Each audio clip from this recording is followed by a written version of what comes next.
Ladies and gentlemen, could you start making your way to the conference hall as the panels are about to begin? Thank you.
Ladies and gentlemen, could you start making your way to the conference hall as the panels are about to begin? Thank you.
Ladies and gentlemen, if you can just move a little bit more forward in the hall, because we are going to be starting shortly. There's still some tables at the front to be occupied.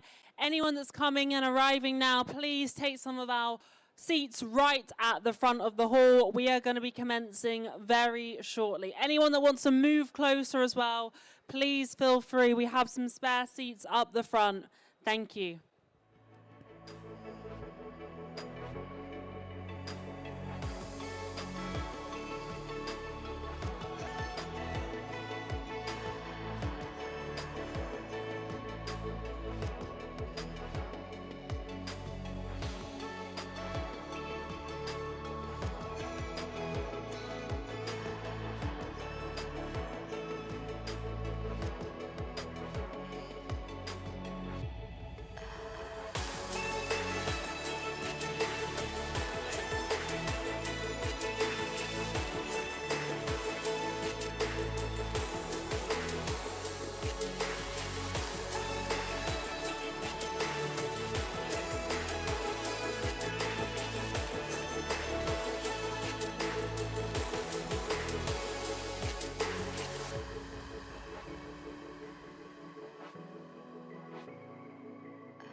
Ladies and gentlemen, could you please make your way to the conference hall as the panels and keynotes are about to begin. Thank you.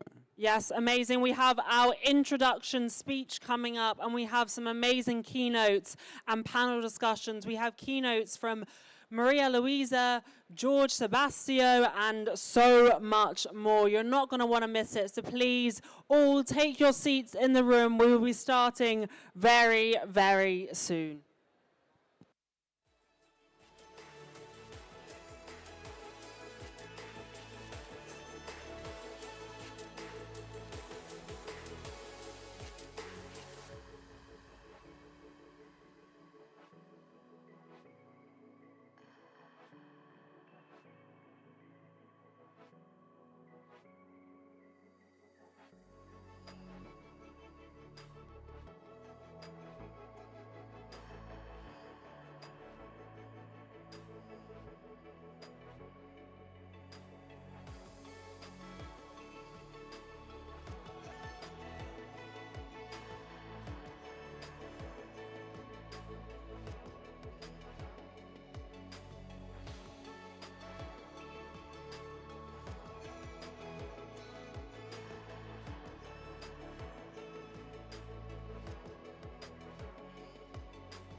Ladies and gentlemen, esteemed guests, finance enthusiasts from around the world, leaders, visionaries, and explorers, I want to extend my warmest welcome to you all. And welcome to the 2023 opening ceremony of the first chapter of the iconic Finance Expo right here in Dubai. Yeah, we are super excited for these 2 days. You will hear from renowned leaders, owners of top management companies, all sharing their insights on this very stage. Be prepared to be captivated through our provoking panels, educating sessions, keynote speakers, and finally our award show. Ooh, yes, we are going to have an award show tomorrow evening. You're not going to want to miss out. But also, we are expecting big crowds here with us today and tomorrow. Up to 12,000 people right here at the iconic Finance Expo. It's going to be an amazing event. 2 days, over 12,000 people. We're just getting warmed up. Yeah, it's going to be crazy, and it's starting right now on this very stage. We are going to be bringing together people from various parts of our fantastic industry, such as Forex traders, members of the fintech world, experts in the Web3, the metaverse, and the blockchain. So make your way around the conference center, make them connections. Networking is key, and over these today and tomorrow. Yes, indeed, Rick. We've got so much going on. If you haven't already reached out to some of the companies here, please go and make some amazing connections. We are going to be your MCs for this event. My name is Lily Dowse, and I am, of course, an MC in this amazing industry, as well as being a podcaster and also an advisor in the blockchain space, working in so many different elements of this forever changing industry. And I'm joined on stage by Rick. Nice to meet you guys. My name is Rick Dodd. I am international public speaker, mainly focusing in the iGaming sector and the affiliation world, but also focusing mainly on the blockchain industry as well, covering throughout the globe, doing charity fundraising, auctions, and international emceeing as well. Yeah, we are super excited to be your host here for the next 2 days. And on that note, I want to get a big round of applause for the iconic Finance Expo. Everyone, come Let's on. give a huge round of applause, guys. Let's get some energy in the room. Yes, we want to have loads of energy. I promise our speakers are going to be bringing the energy, and we want to see that from our audience as well. Not forgetting that on the evening of the 20th, we will be having a big celebration at the Armani Hotel, which we cannot wait for. It'll be bringing everyone together and getting to relax a little bit. But we don't want to relax right now. No, we want to get some energy, get some hype in this room. Now, before we start, guys, I want to give a big shout out to all of the sponsors at the Iconic Finance Summit. Without them, this expo would not be possible. So a big round of applause to all of the sponsors of this evening. Yes, sponsors, thank you so much for putting this all together. So without further ado, and welcome our first speaker on stage, a partner of the Iconic Finance Expo. Yes, we have Mr. Isra Haq, who is an international motivational speaker and trainer, a TV anchor and media person, and also a founder and CEO of many companies. He does a lot. Please give him a round of applause, everyone. Let's make him feel welcome. A huge round of applause. This is Miss Isra. Come on stage. Thank you.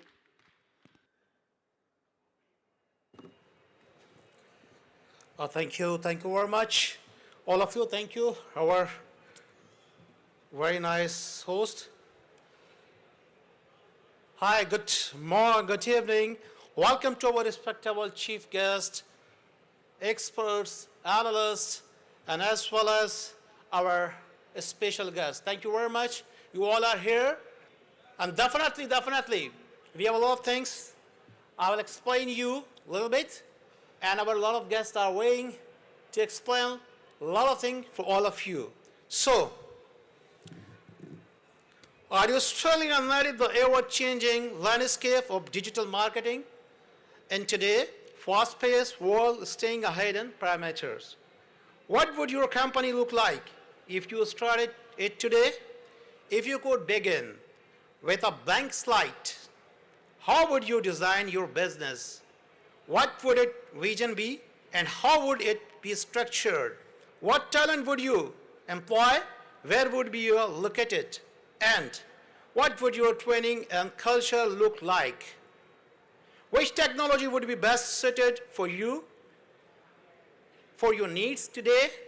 As well, what would your data strategy be, and which product, service, experience would that strategy inform? Most importantly, how do you reach the place you are envisioning?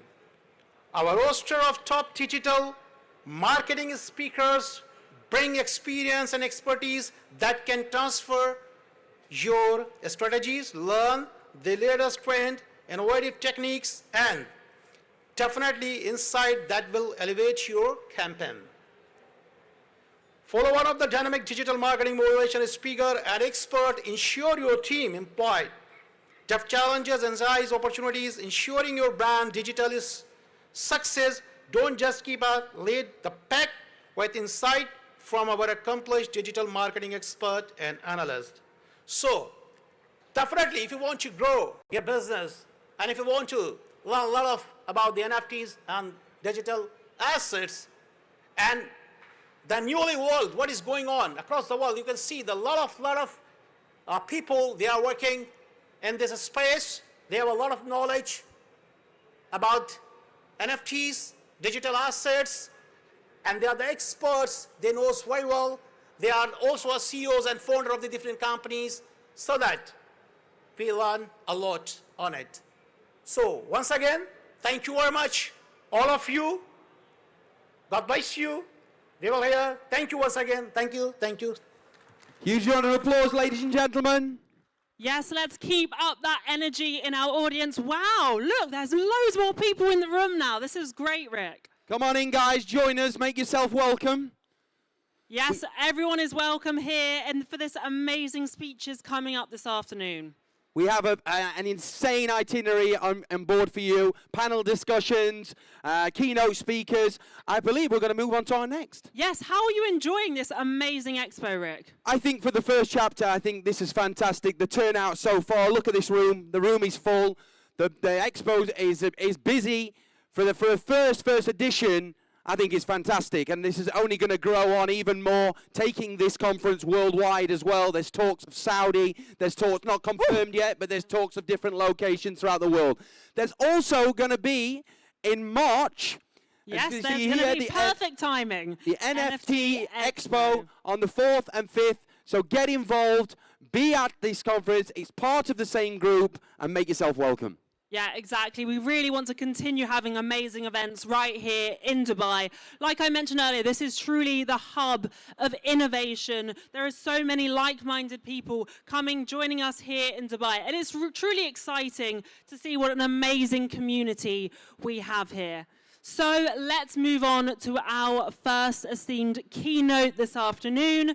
This is Mr. Ashraf Noor, an investment broker and business and personal coach from the company FX Trader. So Mr. Ashraf, please join us on stage. Are you here? Yes, big round of applause, Huge everyone. round of applause, guys. Let's Mr. make him feel Ashraf welcome. Noor, thank you.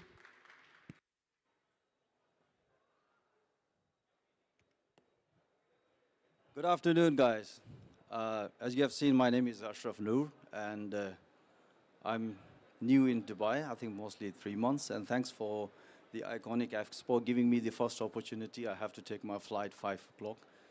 So I need to, when things comes to the finance, right, what idea, what thought process comes in your mind to make money, right?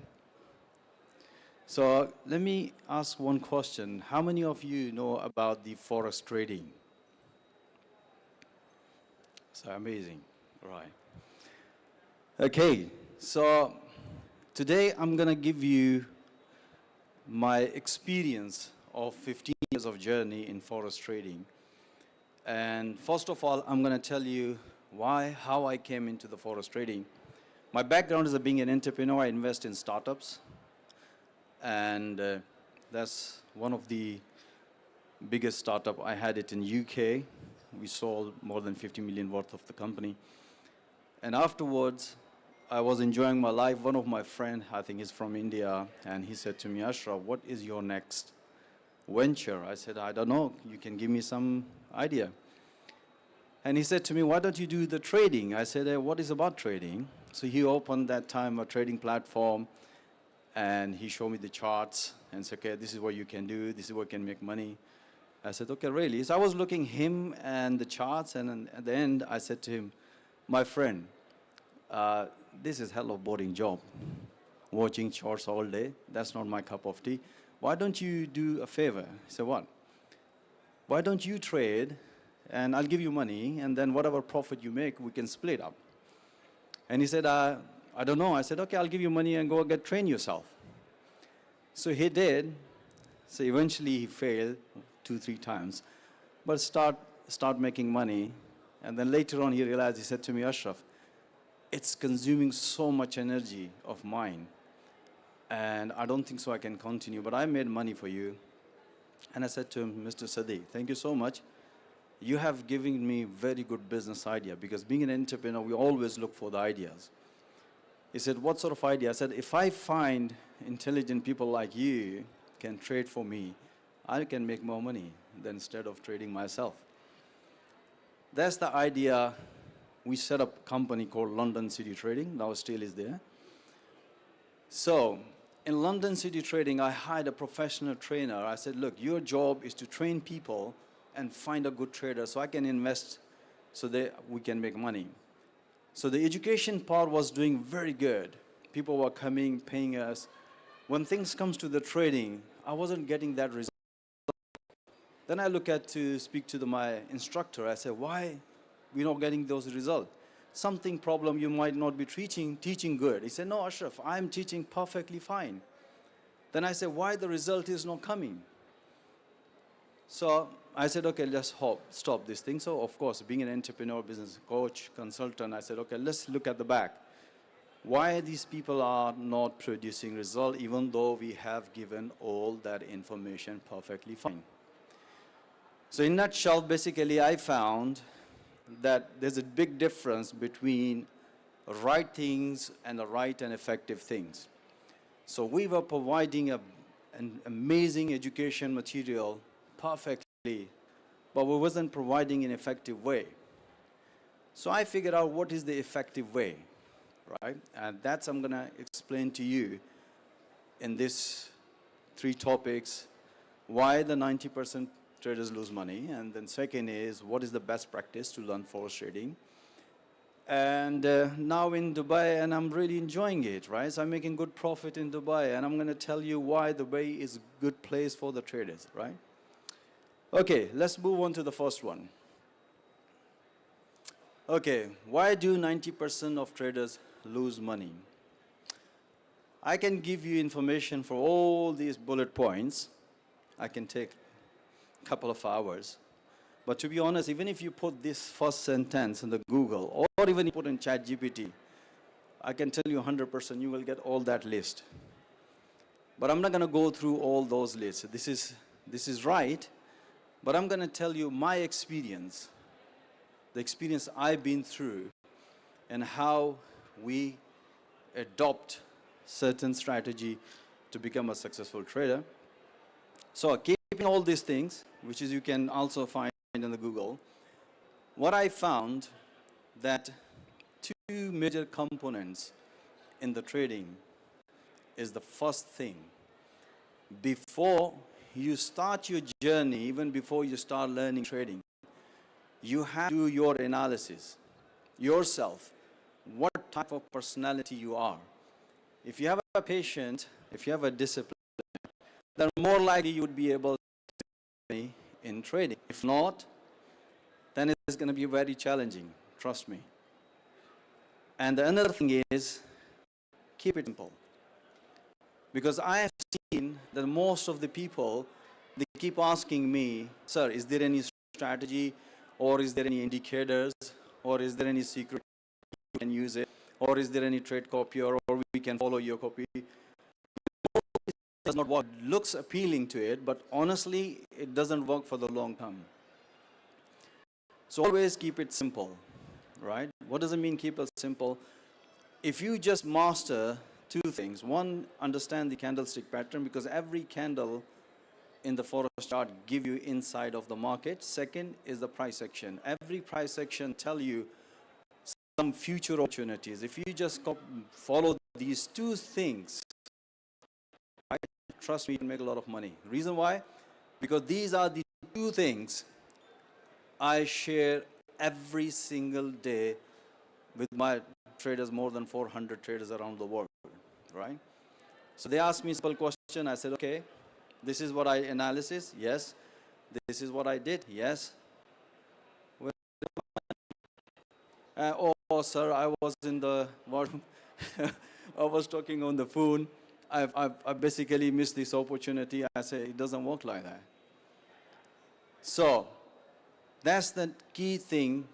Before you start your journey, before you put yourself in 90%, ask yourself, do you have a patient?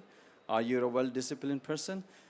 When the student comes to me, the first thing, I don't ask them, okay, you know, I'll teach you or you're going to make money.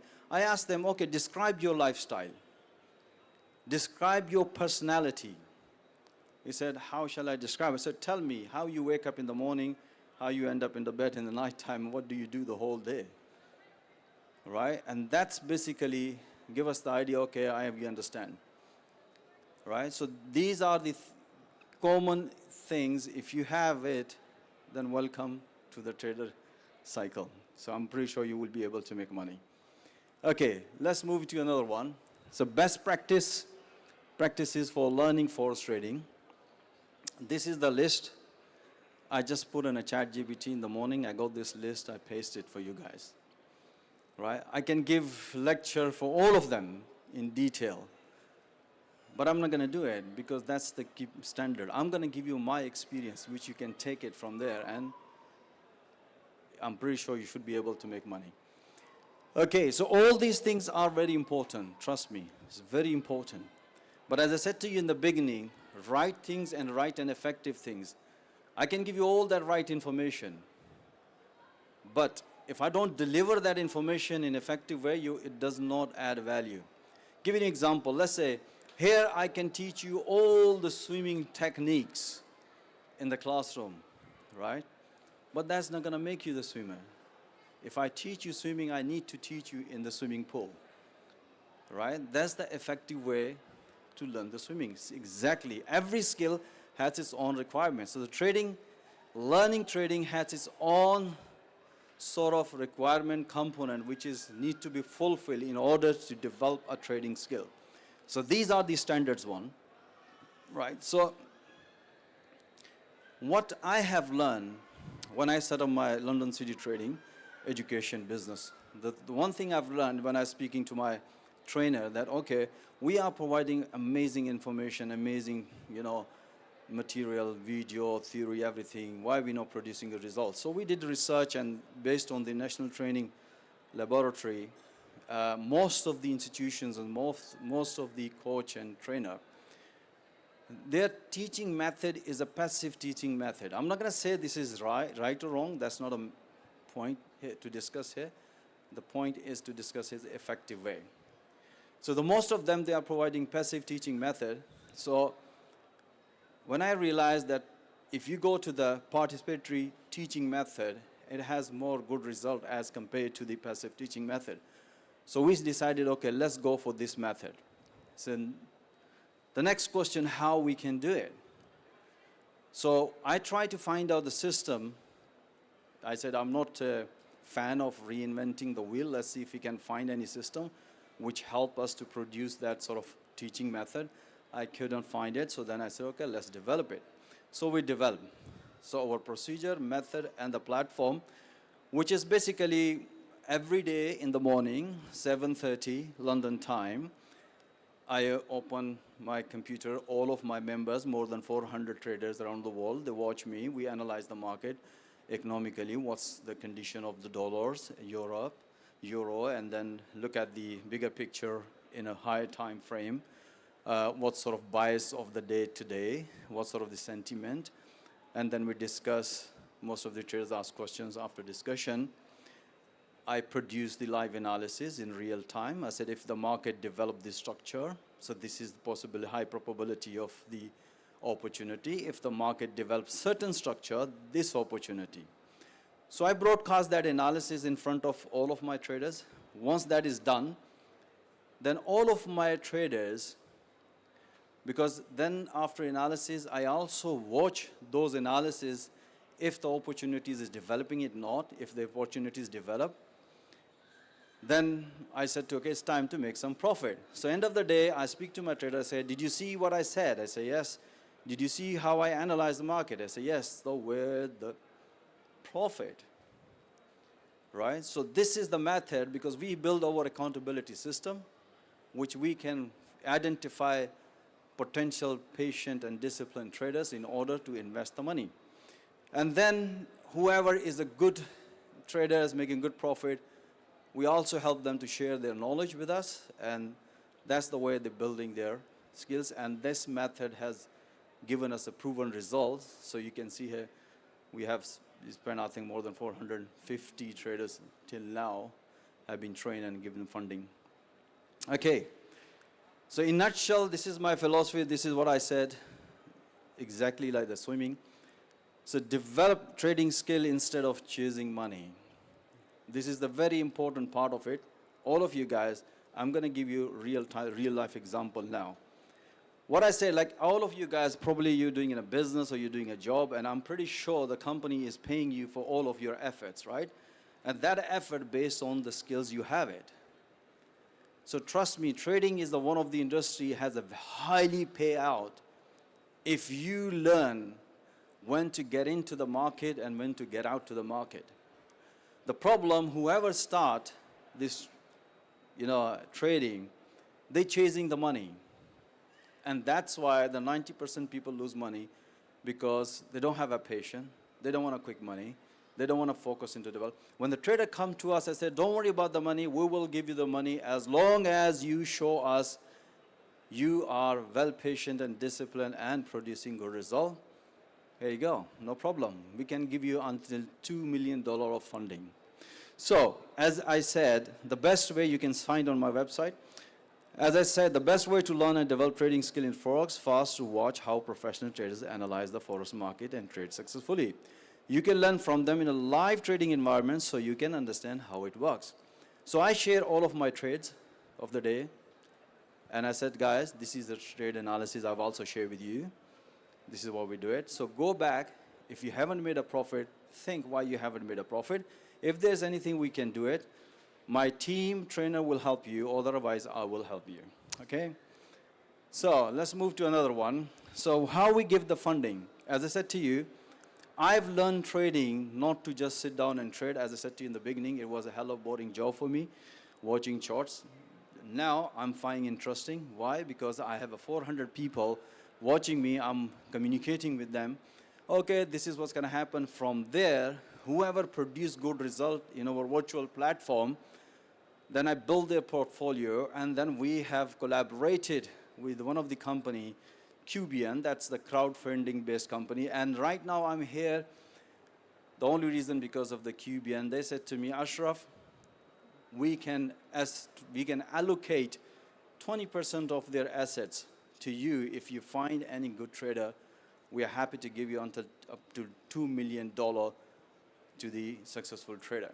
So you can see here, so I know when things come to the trading, you're thinking, okay, I will learn and trade by myself. But if you look at it in a different prospect, if you learn this skill, trust me, somebody else is going to give you money. I normally give example to to my community and people. I say, look, if you are very good to predict the lottery number, but you don't have money to buy a lottery, yeah, every person is going to come to you and say, okay, I'll buy money, I'll buy a ticket for you. Why? Because you have that skill and talent.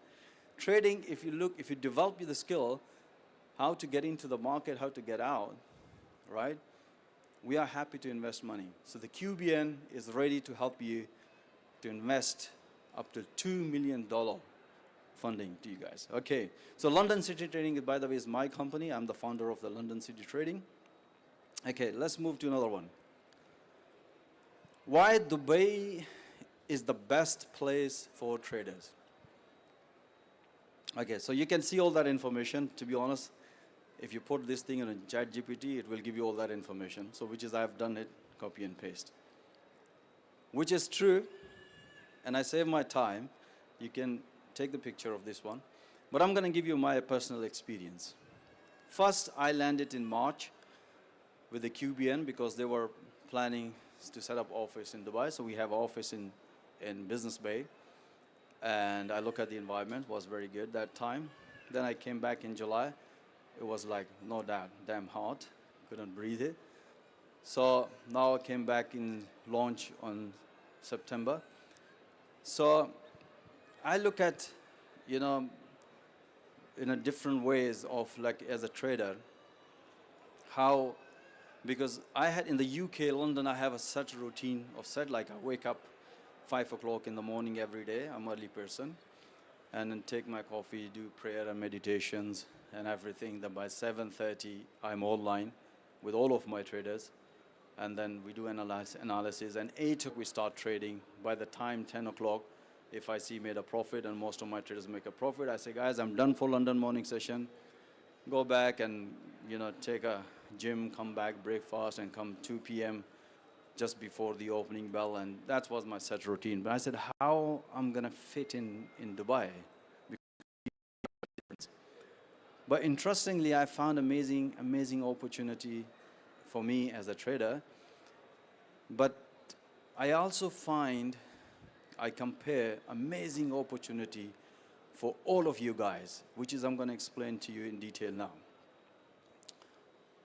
So the London start 12 p.m., right? And New York start 5 p.m. Tokyo start 3 a.m. So let's assume, I believe some of them, you guys be in a full-time job, part-time job, or you might be as a student, right? So 12 p.m., as I said to you, I'm an early person in the morning. When I wake up 5 o'clock, still here, same routine. And I found good opportunities, especially on the yen pair. And most of the trades I made of yen pair, very good profit. Even if you go in a YouTube, put my name, Ashraf Noor. The first 2-3 videos you're going to see here that I made at 24,000, I think probably on Friday, on Thursday, live. So if you're an early person, before you go to job, spend 1 hour, half an hour, find some opportunity. Great. If not, you can go 9 to 6 job, average, I believe. From 6 to onward until the New York, that's probably like 11 p.m. Dubai time. New York session is still open. And I'm pretty sure there's a lot of opportunity. And most of my traders, especially the traders from India, Pakistan, Bangladesh, right? So these traders, they're making a lot of money because daytime, some of them students, some of them working, so they're making quite good money because they have a time. So same thing exactly apply here. So you have the opportunity, instead of going on the social media and watching all this news and nonsense, you can spend time and learn this, and you can start trading to make money, right? So at this stage for me, it's amazing experience as being a trader. Find it amazing. Then I basically wake up in the morning, do some trading, something, and then go back to sleep, take a nap, come back, then go gym, come back, and take a breakfast, take some trade, come back to office in the evening, right? So I found that lifestyle easy can be adjustable for me, but as an audience, as a normal user, these are the opportunities you can trade in the evening. So you can carry on your daily routine work in the evening. You can trade a little bit and you can make money. So in trading, it doesn't mean that you have to trade the whole day. Trading is to know about the industry, and when there is opportunities is about to come, which I discuss every single day. So when there's some events happening, you say, okay, at that time I'm going to be online, and if you have any doubt in our platform, you message us. Or if you're not in a platform, if you're just like a normal user, go and Google it in YouTube. There's a lot of people have giving some weekly analysis, find out those information and look for the event. When the events happen, and then you find the opportunity and then start learning into it. So as a trader, as a normal user, Dubai is the best place, I believe. That's what I basically prefer my family to relocate, but we are still in thought process. Let's see how that's going to go. Okay. Right. So if you need more information, you can throw me an email at ash@ashrafnoor.com, or ashrafnoor.com. You can see my website. It happened to be, I also won the UK Top Trader Award in London FX Pro. There was a same Expo. We have a live competition. I also won that, and most of my live analysis review, which I shared, is available on the YouTube. You can also watch. Join my YouTube channel. I can see sometime when I get chance, I upload all of my live analysis. So in nutshell, I would say that if you don't have any hobby, try to develop hobby, try to understand, how the forex market work in your spare time, right? And keeping all that information, which is I gave it to you guys, and then keep practicing it. And then once you're practicing it, once you've done something and show that, okay, look, Ashraf, we have tremendous result. We need more funding, so most welcome. We can help you guys to get funded. So thanks a lot for having me, and thanks a lot for Iconic Finance Expo giving me the opportunities to present this. And wish you all the best. And I'm pretty sure I'm flying today now, but I'm pretty sure you're going to have a fun. Thanks a lot for the host, guys, and all the best. Thank you very much. Huge round of applause, Mr. Ashraf Noor, on his keynote speech on trading. Yes, if you want to hear any more, please do reach out. As he said, he's traveling, but you can always be in communication to find out a little bit more about Forex trading. Okay, and as we move on to our next keynote speech, there's a lot more people in the audience now, Rick. I'm very impressed from the opening day. I mean, let's see some energy in the room, guys.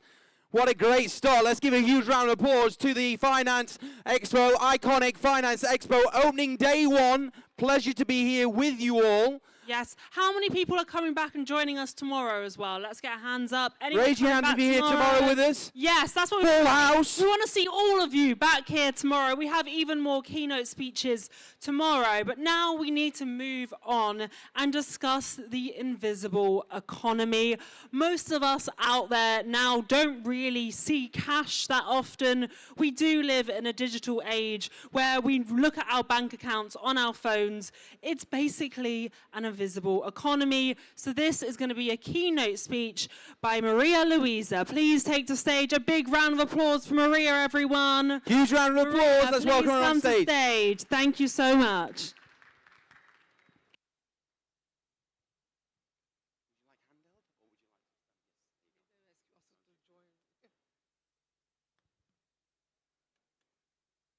Hi everyone, the sound is good? Okay. So my name is Maria, as you see, and it's a big pleasure to be here. I'm really happy. When we are talking about the invisible economy of love, everybody think about, come on, this is an event, what love have about to talk about this? What is the connection on that? So let's talk about some trade for finance and green education, okay? From tokenization to sustainable community development. So I will have this box to help me in my speech. I will put there. So time to time I will take the stuff.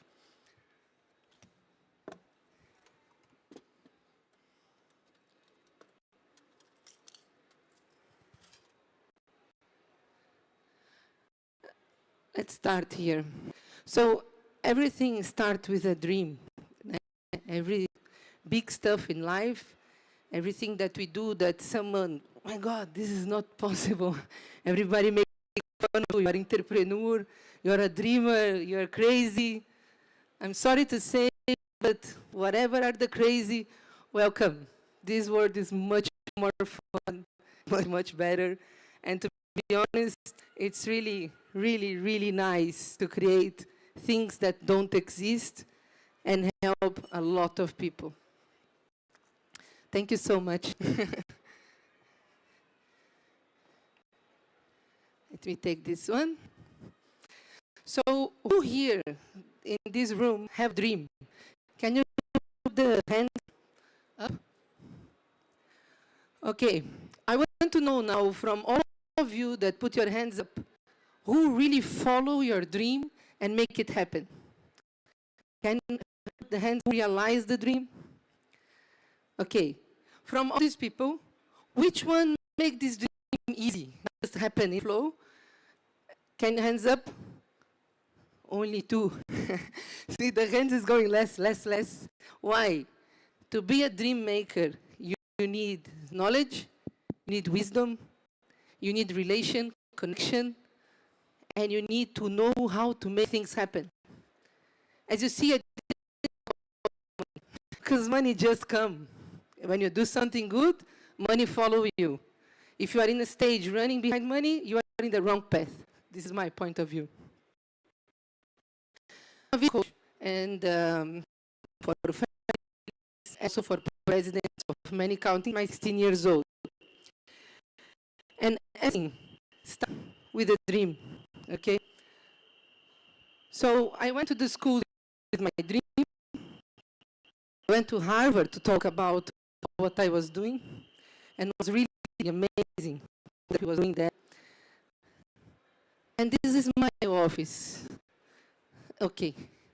This is my window from office. How it is and how is the projects, the ideas and concepts and everything. This is my metaphor office. As you see, my windows here, and I'm talking about the invisible economy that is big by gold. Okay?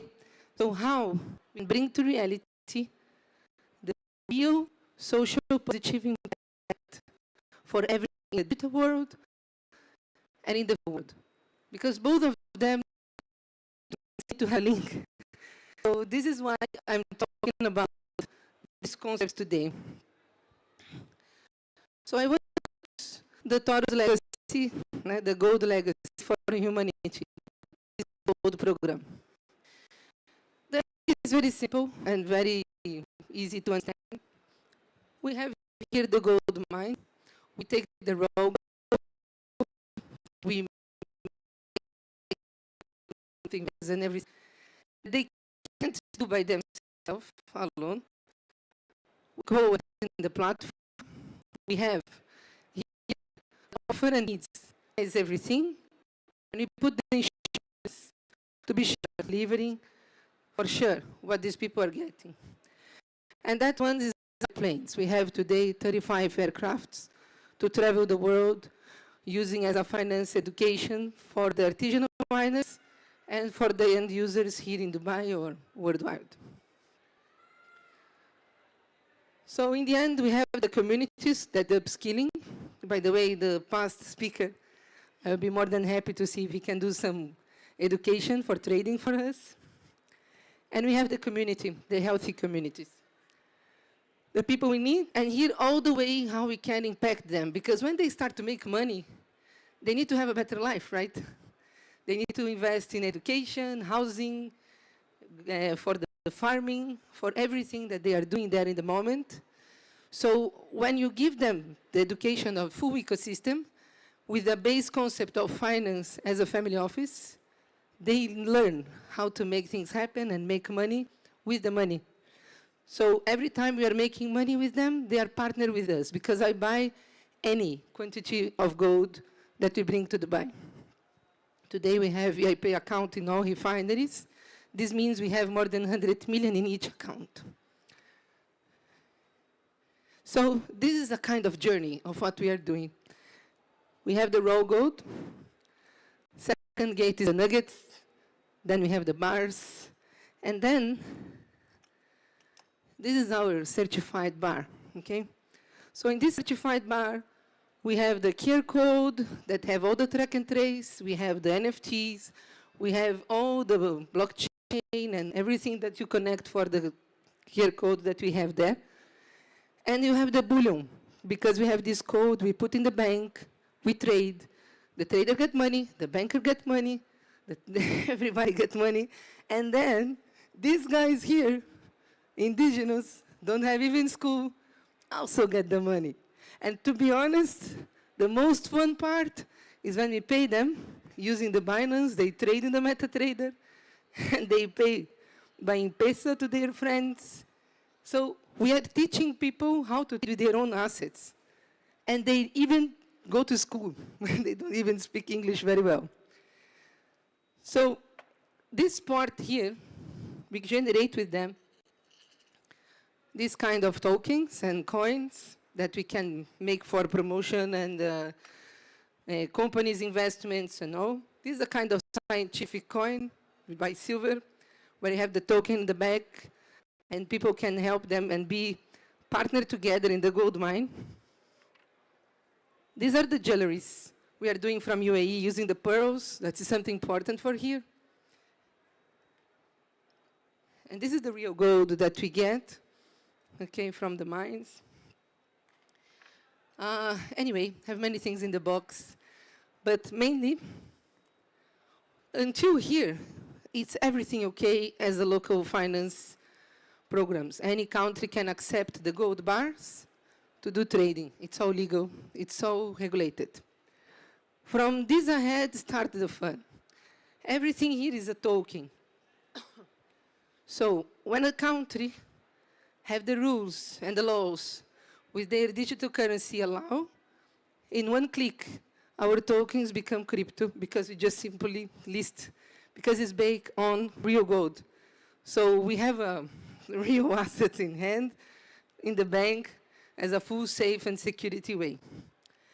When we go for this second stage, we have the coins, we have the card with the investment card, and we have also the card for the people to be able to buy and sell whatever they want for the community.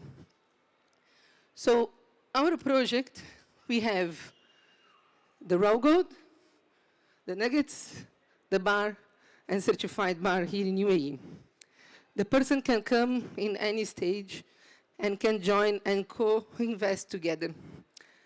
How? It's like a crowdfunding, but not like a crowdfunding. It's a kind of sharing, right? Like a blockchain for everybody to have a small piece. So we create for every gold bar one NFT. So who don't have money now can own gold, can be part of it. So this really, everybody put this in a so high level that you need to be rich, you need to be smart, you need to be superhero. Bullshit. Sorry for the word. You don't need. You don't need. If you need to do something, go and do it. And find someone that is ready to do that. Indigenous are trading today. You know? Okay, these are the guys. Do you think they are super mega intellectual? No. But I learned with them something that the most intellectual people, the best, biggest presidents that I ever coached in my life, never teach me. They teach me about love and about family, and they teach me about how to use this power and this energy to make things happen in the right way. So here we are doing many things for the program, education, and managing with them. And do you see this villa here? This is my first villa I get as a gift, okay? But when you go inside, it's a full tech villa. So you look from outside, it's like a very raw place. But inside is having the metaverse and everything, because we are making the digitalization of the mine with who? With GIS there in Saudi Arabia, the latest technology for GIS. And I'm going now on 25th to teach them how to make the satellite spots. Another mine, and we are doing a setup for them to make a training program and to improve the qualities of work, you know, remove the mercury and everything, and make the ladies be able to do this kind of jewelry and add value in their work with an impact. This one, as a benefit, we are coming with the healthcare, education by distance, housing by distance, that we can improve them quality like this, solar panels, technology. Everybody can be a teacher, and everybody will be able to be a student, okay? And this is how we are doing for the traditional villas here in the top. And we are coming with a metaverse that will be for real. Like, you know, when you go to the party as a cosplay or something? So you will be able to go in the digital mine, take a plane, and be there. Because this place will exist, and we will be doing with the communities. And we have a place for media and all the technologies, and this is the area that we are developing today. Some of the jewelries with the raw gold and everything. And I just want to explain something quick before I play one video. I don't know how to start, but I'll make it very short. I born in a family that invests a lot in my country, in Brazil, with school, trains, everything. My family is big mix. We have even a museum in Germany and all. And every time my grandfather come to me and he asks me, Maria, do you have a dream? I say, yes, don't talk. Keep it. Go and do it. When you do, show it to me. I will help you. So this is what I'm doing more and more, and that's why I reach for so big stages with the presidents and all. And I'm very happy to share with you guys a little bit of my story.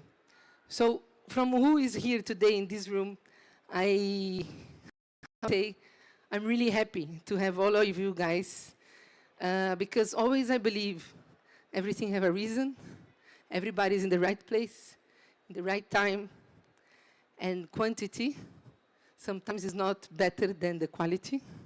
So who is here is the quality people to hear what I'm talking. And maybe who is here are change makers that maybe can start small and go big. Why invisible economy? Because these guys that you saw today represent 50% of the gold industry in the world. Can you believe? 50. From huge mines. These guys are 50% producer of the gold. And nobody know them. And they don't have bank account even. And they are outside the system. even the government don't know what they have because no satellite for them, no nothing. So when you go to any big project, you should think about government level. You need to agree with the government, everything you want to do.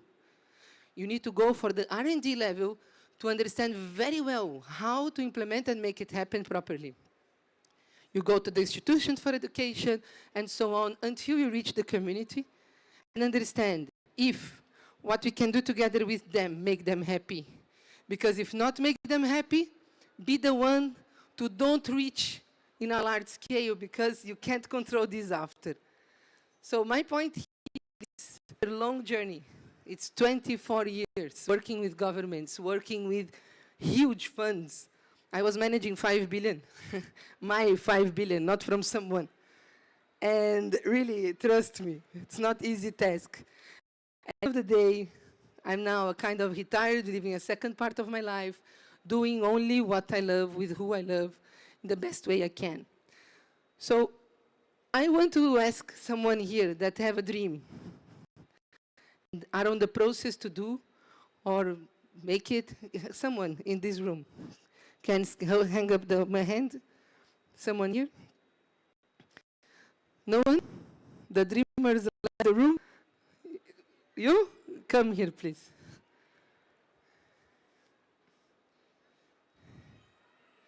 Come in the stage.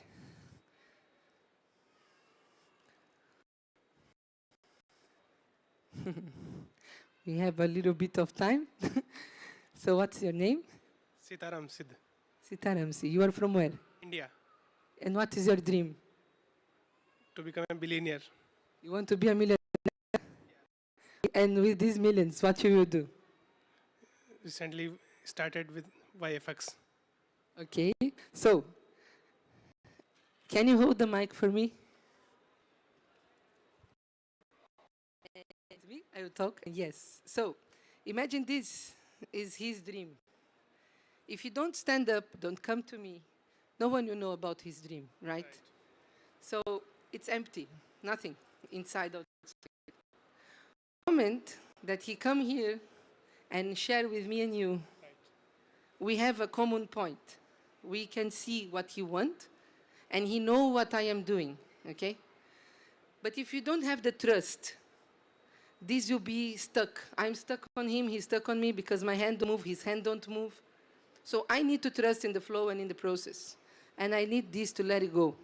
When this happens, we have expansion of our ideas and possibilities and everything. So you come back from beginning, from this point that was nothing. And you need to enter in what you don't know, like this, give me your hand. And you need to start to move. You need to start to work. When you start to do that, a natural and invisible flow will go through you. Give me your hand. And when he know enough, he share with me. And I will be doing back to him with my knowledge. You can share with everybody. Let them have the feeling. Thank you so much. And the thing is, you go with them, play with them. Let the people have the feeling to have the Taurus. Because it's really nice. And what I want everyone to have this Taurus, imagine that you are really wishing that the dream of this person will happen. You really, from your heart, wish that the other dream happen. And we are wishing the same. So from here, yeah, it's good. So yes. So the point here is everybody need to follow the dreams and trust in these invisible things. If you want to know more about that, go for the fractals. 98% of chance something to happen, 2% will not happen, and this 2% is so strong as the 98% because can change everything. So to be this person, you need to be a leader. You need to be a visionary because you need to believe in what you see and the others don't. And you need to know with who and how to connect and make it happen properly. So for that, we make a joint venture here with the Vibrant Expo. We are very happy to do that. To promote the NFT Expo, I will make a challenge. You can share this later on. I will ask them to share the video. We'll make a program for education, for fast learning, the thing I did for the presidents, I did for head of family offices, I will be doing from the people here in UAE for 2 weeks. It's a 15 days program, only for very, very high-end people, and people that have really good ideas and good visions, good everything, they will come to join us. So we will be sponsoring the best project that is connecting the NFT with a nice idea here to the Expo, for the NFT Expo, for us to show what we can do in a very fast learning and fast track process. So what we can do to born from nothing, that is here now in 15 January, until March, we need to be with something ready that connect with this community, that make you make money, make them make money, and ready to go to be launched this NFT for the next event. So I will place the video, and we can see a little bit.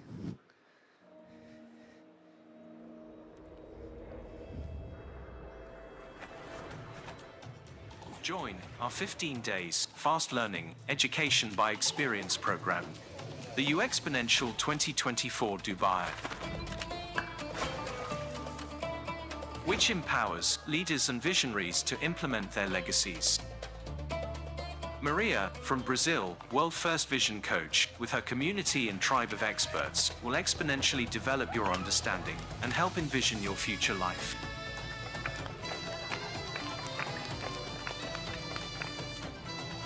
During these 15 days of boot camp, through these incredible activities, you will dive in your own universe and explore your exponential powers and possibilities to live what you want now.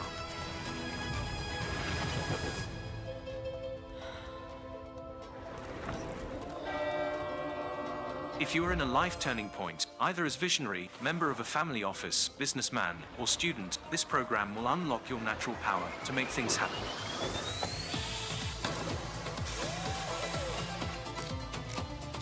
To explore the real you, register today and join the U Exponential 2024 Dubai. For more details, please visit our website.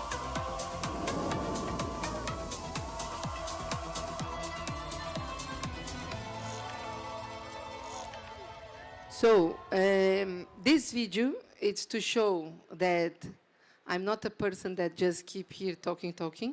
It's a big invitation for who want to join, who want to make the difference with us. But remember, it's not for everyone. And no, I don't need your money. No, I don't need your investment. No, I don't need anything from you except your dream, your power to do it with or without the cash. And really, you know that emotion from inside that you make dream come true? This is the guys I'm searching. I'm looking for the real makers, the real visionaries, the people that really can make things happen. So my speech, it's about to finish. I have like 5 minutes, 7 minutes now. I don't want to keep talking too much because I'm a person that I like to do things. So I want to know if any of you have a question, a suggestion, and a big invitation, not only to join here, but also to join for our next event with good, innovative ideas that we can build in 2.5 months and to launch in the next event. So anyone have a question? No? Anyone have anything that want to talk? Everybody is clear? My presentation was good like that? Very clear? Okay, can you come here for a while? You? Yes.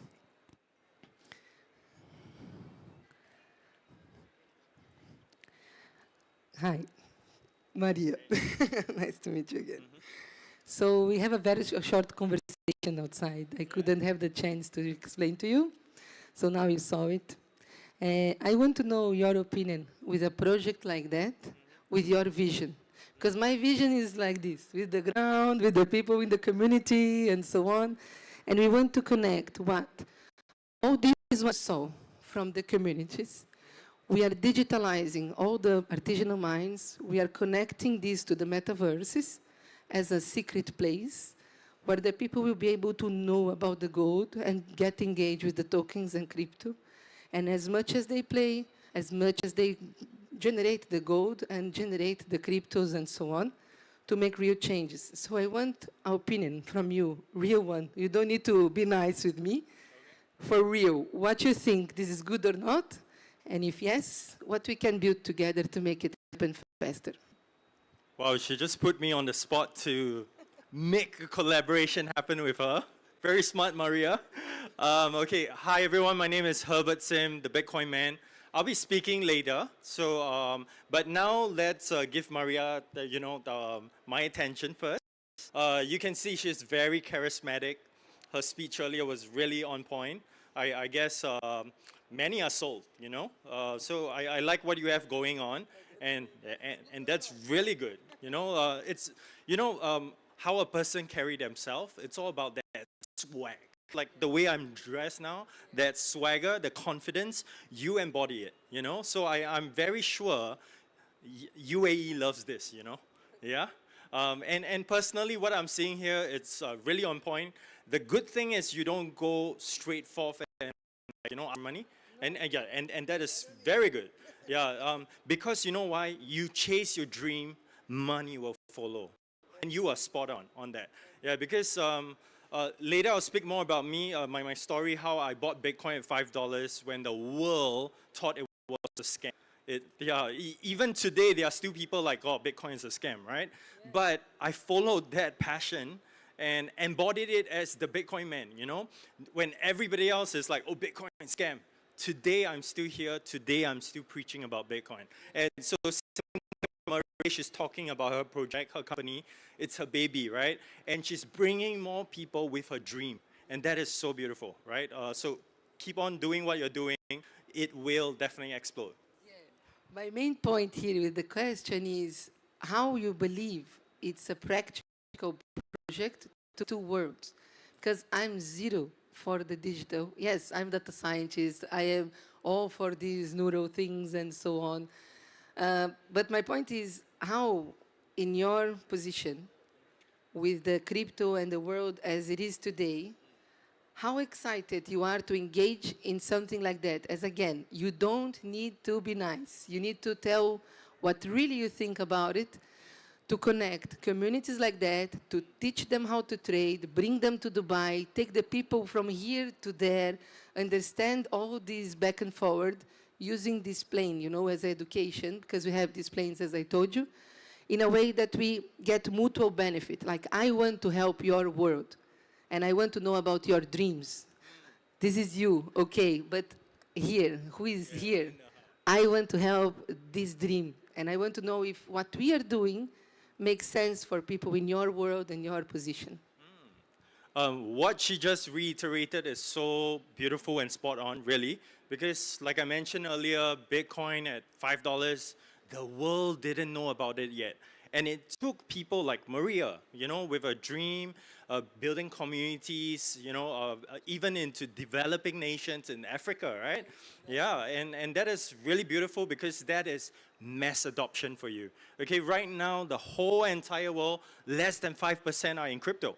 Okay, less than 5%. So we need more people like yours and you specifically. I have a buddy all the way from Russia as well. He's building all, the Russian communities, and we need people like this all across the world. Okay, so the thing now is what you're doing is very beautiful, and we need more people like that. And in fact, I usually back companies that are bringing mass adoption to the world. Yeah, so that's how I feel about your company. Yeah. Wait, this hand. Yes. Okay, there's our mutual connection. Huh? This one, keep as a gift for you to remember. Amazing. We will need him in future. Thank you very much. A big round of applause, everyone, for Maria. Thank you. Thank you very much, Maria, for your keynote on the invisible economy and your dreams. Next up, we are going to move into our third keynote of this evening based on digital assets, correct? Yes, we are indeed. It's a really important topic. We've covered Forex trading and trading in general. we've discussed invisible money, but something we haven't touched on is digital assets. So I think we're going to be inviting someone you've just seen on this stage back to stage. That's correct. With the keynote of the world of Web3, digital assets for young groups. They're very influential with over 1.6 million followers. The Bitcoin man himself. Welcome on stage, Mr. Herbert Sim. Ladies and gentlemen, let's give a big huge round of applause. For everyone. Anyone that's not already in the room as well, please come and join. You're going to want to hear outside. Please come on into the room. Come join for this amazing keynote speech. That's correct. Come and join the keynote speech in the conference hall, guys. We have a great keynoter on, and we'd like to make you all welcome. Thank you. Thank you. Thank you, Rick. Hello. Yeah. All right. So I think we'll just give a couple minutes for the crowd outside to come in. But I guess before the crowd comes in, I'll give a quick introduction about myself for those who don't already know me. My name is Herbert Sim. I'm known as thebitcoinman.com. It's trademark since 2016. So a little background about me. I joined the industry in 2010. I founded the world's first repository for compiling blockchain and cryptocurrency research papers. It's called Crypto Chain University. This university itself, it started as a cypherpunk kind of activism. So for those who don't know what is cypherpunk, cypherpunk is basically an activism group that champions privacy and decentralization. Okay, in the the normal world out there, people see cypherpunks as the anonymous group hackers, right? They're usually with the hoodies behind a computer, and you don't know who they are, right? So these guys are your computer scientists.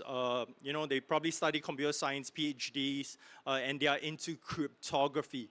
So this group of people came together because they see, okay, this is very prevalent in our present day, okay? Everybody, your handphone in front of you, right? That handphone is tapped into. Like it or not, the government is listening to your every conversation. The big tech out there is listening to every conversation.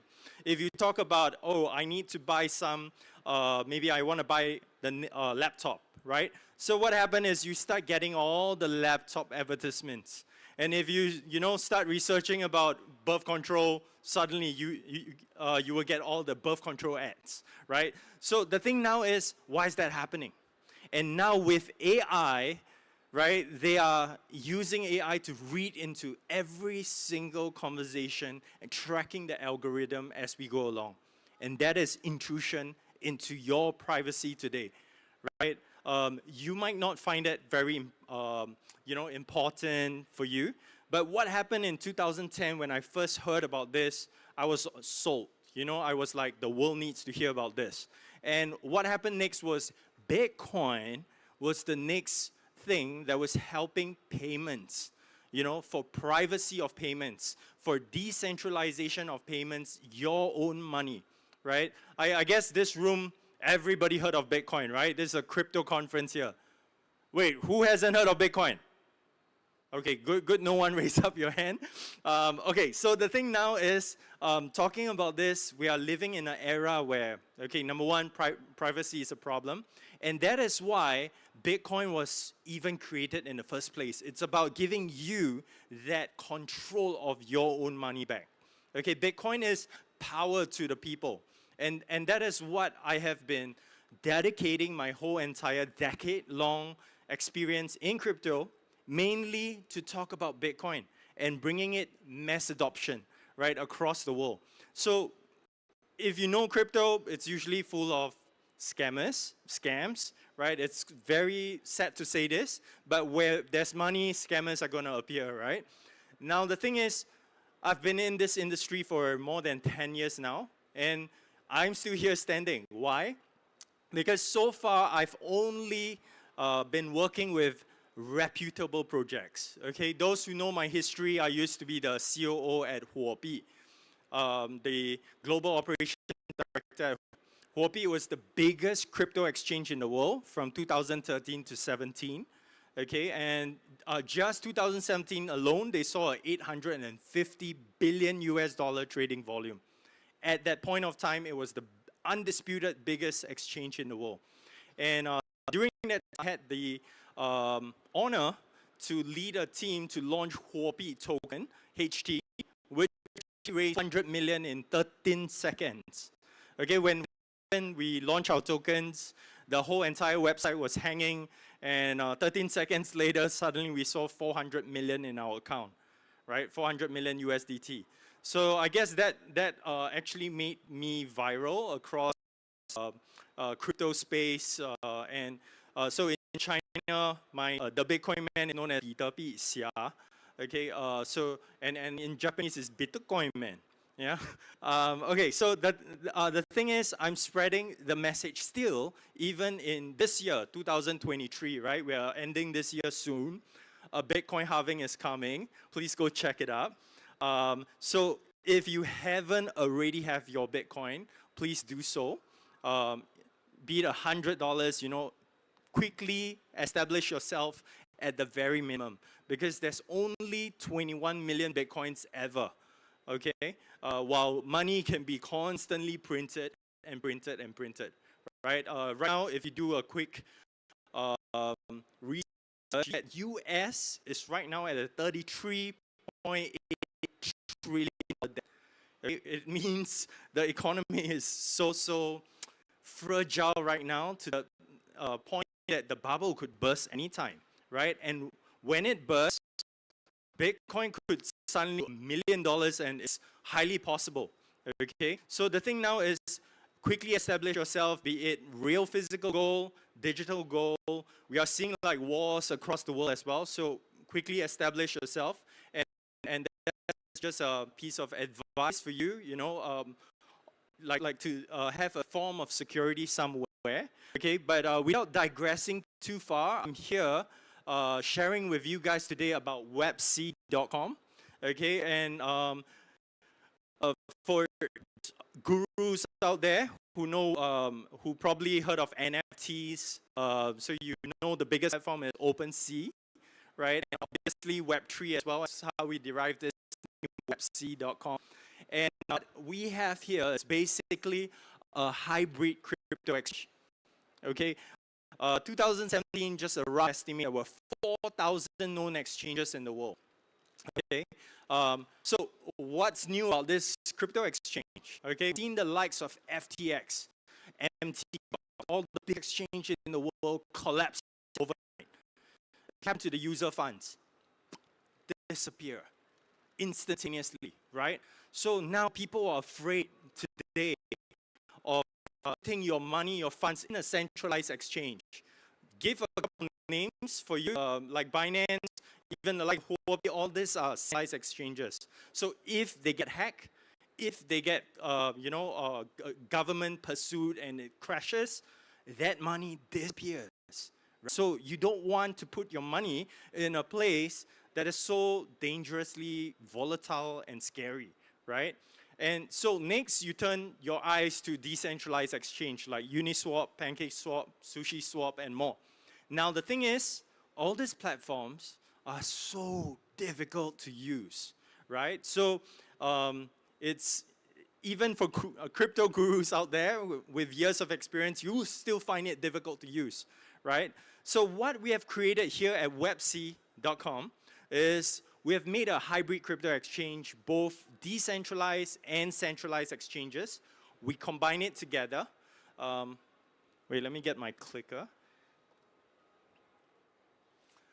Okay, so what we have done is basically we have combined both together, decentralized and centralized, and you do not even need to do KYC because the funds are always with you as a user, end user, okay?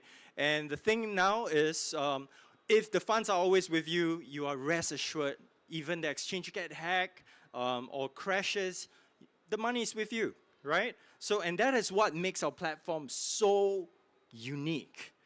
None other like this platform, okay? And the best part is go check it out. Our Our motto is actually digital assets for young people. Okay, why that? Because we've made the user interface so easy to use. I highly encourage everyone to go check it out later. Or even while I'm speaking, look it up, and you'll find the user interface so easy to use. And it's right now, right now we are giving out $100 okay, like 100 WBS token, our native token, and each token right now is worth 1.1 US dollar, right? So it means I'm effectively giving everyone here $100 each right now, today, okay? No other speaker is giving out free money like this, okay? So I highly encourage, just go check it out first. Now, the best part is if you are a key opinion leader, every person that you refer, you get 50 WBS token, which is $50. And it can trickle down into, you know, the tens of thousands. So if you are a community leader, feel free to bring people in, yeah? So this is a great opportunity actually for passive income. The best part is you don't even need to put any money, okay? There's so many scams out there. You know, they ask you to put money first, then they give you money. Okay, we are a proper crypto exchange. We don't, we are giving you the money just to register an account, okay? But I went ahead of myself. Let me run through slowly. So I guess right now we are in a generation where we are seeing a massive, you know, change, leapfrogging of technology, okay? All the way from Web 1, Web 2, Web 3. Okay, for many developing nations, we're seeing the likes of, first world countries will probably see the, you know, the start of a big mobile phone, slowly progressing into a Nokia, and then to your Apple iPhone, and then Samsung, HTC, and all came in, right? But, you know, developing nations like possibly Africa, suddenly they're getting iPhones ready, skipping out, you know, the transition of mobile. The big mobile phones to Nokia, they're skipping that out suddenly. Okay, so same way we are seeing a progression into Web3 very, very quickly, progressively. Okay, we are seeing the likes of social media penetrating into everybody's life to the point that we cannot live without it, right? So same way, very quickly, payment service like Bitcoin, right, will penetrate into everybody's life very quickly. And I was on stage earlier speaking with a fellow speaker, Mary, right, where she's talking about bringing communities, right? And that is what we are trying to achieve as well, mass adoption, right? So that's why we are effectively giving out money right now to bring the crowds into our platform, and that's what we are doing. And we are incentivizing everybody to come on board. And so now, how do we even make money at our exchange, right? As with every exchange, it's all about, you know, the transaction volume, and we earn a certain percentage of that. But what we do here is we actually do buybacks, we burn our tokens, and some percentage we actually redistribute back to the community yet again. So the moment you register an account later with our platform, you will realize that very quickly, because you will start seeing your account filling up with money very, very quickly, and you're like, wow, how is this exchange giving me so much money? Yeah. Okay, so now we are now at a point of a quick explosion in Web3, okay? And that's why we're seeing more and more people across the world entering this industry per se, right? So what else are we seeing, right? If you look into my platform, on Facebook, Twitter, Instagram, where I'm followed by millions, you will see that I'm talking not just about crypto. I'm talking about AI. I'm talking about the likes of even Neurochip, right, created by Elon Musk, Neuralink by Elon Musk, right? One of the companies I invested in is neurochip.com as well. I'm just name dropping it out there so you can go look it up. Myself, I have a PhD, I'm a PhD candidate in economics, specifically in AI, and talking about the geopolitics of this technology itself, right? So we are seeing countries competing specifically for such technologies today, right? So same way, you see the world, all the biggest countries in the world battling for Bitcoin. Okay, we are seeing the likes of SEC squashing down the big companies out there, to get their hands on Bitcoin, right? So if you haven't already get Bitcoin, make sure you do, because the world is fighting for it right now, okay? So let me skip right through because we're running short of time. So now the thing is, like I quickly mentioned earlier, when you join our platform, you will see like there's many good points about it. From, we are launching not just an exchange, we are probably going to launch our NFT platforms, SocialFi, and more, okay? Now, like I mentioned earlier, why our platform is because it's very convenient. You can transfer assets very quickly from centralized to decentralized, your own wallet, very quickly. And it's so user-friendly. You have to try it to understand how good it is, because right now, today, there is no platform in the world that is doing this so seamlessly, okay? I am about decentralized, again, like your Pancake Swap, Sushi Swap, linking directly to Binance, for example, right, a centralized. So right now, there's no platform in the world such as this. So once when you're on board, you check it out and get your free 100 WBS. You can sell it immediately once you receive it as well. And you'll find so seamless, the transactions, that you will definitely stay. And we are so confident of it here at Websy that we are literally giving out our money at this point of time. Yeah. Okay, so about Web3, we embody the spirit of Web3. And what is it? It's all about decentralization. It's about mass adoption, and we are spreading the message of Bitcoin, right? It's almost like a gospel, because we are giving power back to people. Okay. Now, like I mentioned earlier, very quickly, when you sign on, you get to make all the incentives out there, right? To make our user all incentivized, we're giving out rewards daily, right? And like the more active you are on a platform, you get more rewards. Rewards such as money, Bitcoin, USDT, we're giving out them all the time, okay? And so I have already run through all this, but just to briefly share, please do it out later, okay? And right now we're giving out so many incentives out there. If you're a developer here today, right, we are actually working with developers to develop more use case for our platform as well. And we are giving you out, and we are giving funds for that. So if you're a developer, please come and speak to me as well. Okay, and not just that, for traders, the gurus out there, we are also giving you money to trade on our platform. No such crypto exchange ever in the world is doing that. We are doing this right now because we got some very big, deep whale pockets that are backing us. And obviously, one of the star highlights of this conference is Metaverse, right? All the companies out there are going into Metaverse very quickly.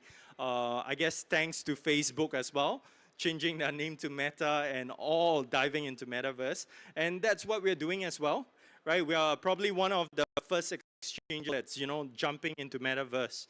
And one of our key USPs, right, that no other exchange has, okay, we offer AI-assisted trading, which means, you can actually AI for tips based on the historical data, charts and all, and they can actually read the historical charts and give you advice, what position, like should you short or should you long right now, how much should you buy in to make a profit of 15%, for example, and when to exit, things like that, right? So, but all this is based on the AI reading the data, right? So obviously, the thing is, for experienced traders out there, trading is all about emotions as well, right? So when there's things like FOMO, fear of missing out, or either everybody, scared and selling, and you end up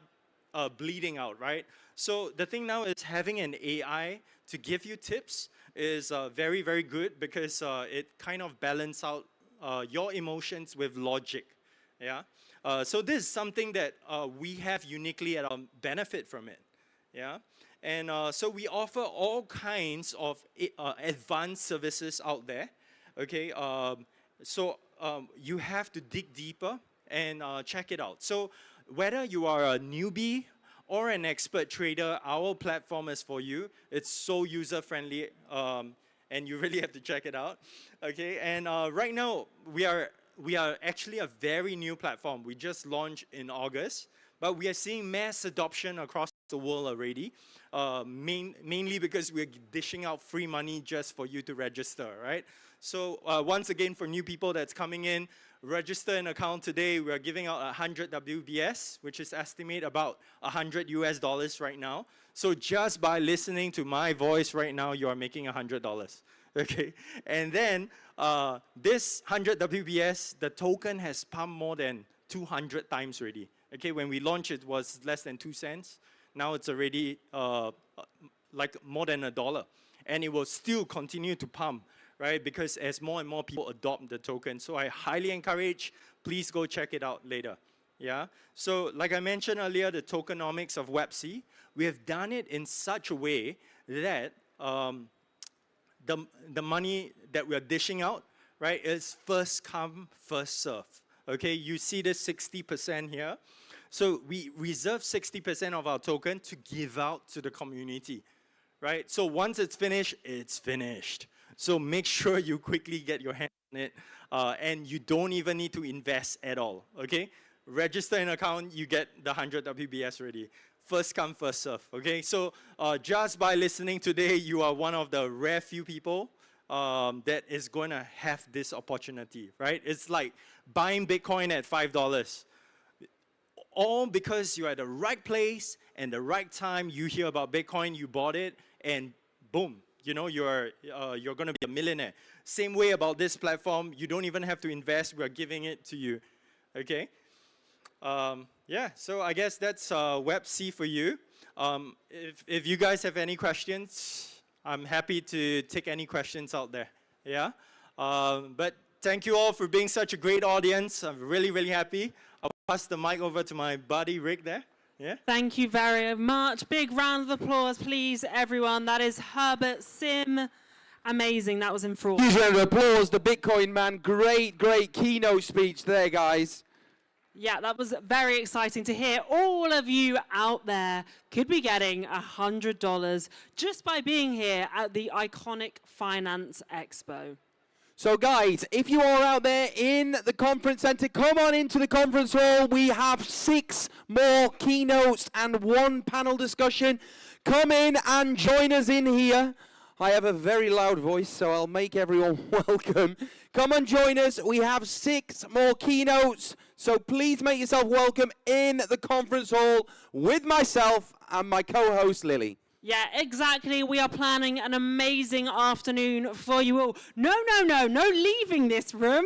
You have to stay here and listen. To stay for the no keynote. leaving. I promise the next keynote is going to be amazing. Thank you for listening Guys, to us. come on in and join the party. Yep, come on in, join us. It is going to be a fun afternoon for you all. Up next, we have a speech from Mr. George Sebastio, who's discussing disrupting fintech with blockchain and AI. George, you've only really got about 15 minutes. We're going to keep it rapid this afternoon because we've got so much to fit in. So, George, please, big round of applause, everyone, for George Sebastio. Huge round of applause, 15-minute keynotes. We've had to cut the keynotes down as we are a little bit delayed. 15 minutes, thank you. Thank you very much. Enjoy, guys. Okay, my name is George Sebastio. We're going to be spending, I guess, the next 15 minutes together, so we stay in time. And the 3 topics that I'm addressing over the next 15 minutes is 3 of them. Fintech, which is finance and technology, blockchain and AI, and more important, how we actually combine all these technologies together to make a difference and an impact. So when we talk about introducing technology in business today, we're actually talking about causing disruption. The previous speakers out here mentioned how they actually are looking forward to cause this massive disruption. So what does it really mean, disruption in business? In the old days, it used to be, okay, we're going to save 20, 30%, maybe we get a few more customers. Today, we're talking about disruption that sometimes is 10 times, 20 times, 30 times. It's, well, how can we achieve such level of disruption? So primarily today, the most important asset that you do not control is time. You can control money, you can control your intellectual capital, you can control your relationships, but time, once it's gone, you cannot get it anymore. So to try to give you a perspective, how important is time in business, I go back to something you have maybe experienced in your lives. How many people here have used something like a Rubik's Cube, which is this little thing that you twist around until you get all the colors right? Anybody? One or two, a few. How long will it take you to actually solve that Rubik's Cube? Look at this as a business problem. 1 hour, 2 hours, maybe if you're fast, you can maybe do it in 10 minutes after many months of practice.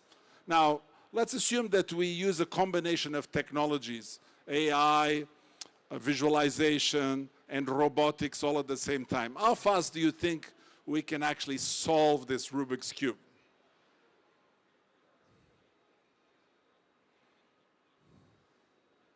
Okay, let's play it a little bit more in slow motion so it becomes a bit more visible.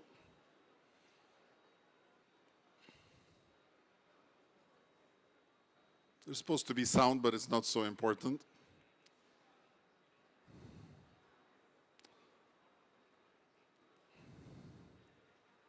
This is at a very high, slow speed, so 0.38 of a second.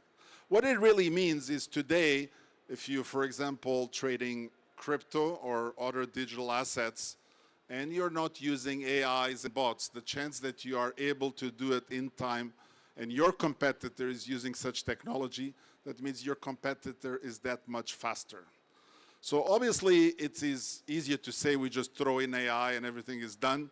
No, it's a little bit more, because technology by itself is complex. So you need to address all the elements of technology to actually be successful. It means you need to understand how we stitch these elements and these architectures together to actually be successful. That also means that if you do it too quickly and you do not do it planning enough, you end up with a disaster. What happens when a crypto exchange gets hacked? It loses its reputation and it loses its customers. So it's good to have a plan, but you need to plan for the worst case scenario. If we specifically talk about fintech as a technology, digital assets, digital wallets, why did it become so important and so vital? Because it focused on the most important person it's trying to serve, the customer. The previous bank is centered around the services that it provides. A digital fintech company is focused about the customer. Everything is around what can we do better for that customer. So having focus in the businesses and services that you provide makes an extremely importance in terms of success. Now, I told you it's a little bit more complex than that, because when I said, well, not one single technology actually solves all the problems that you're trying to do.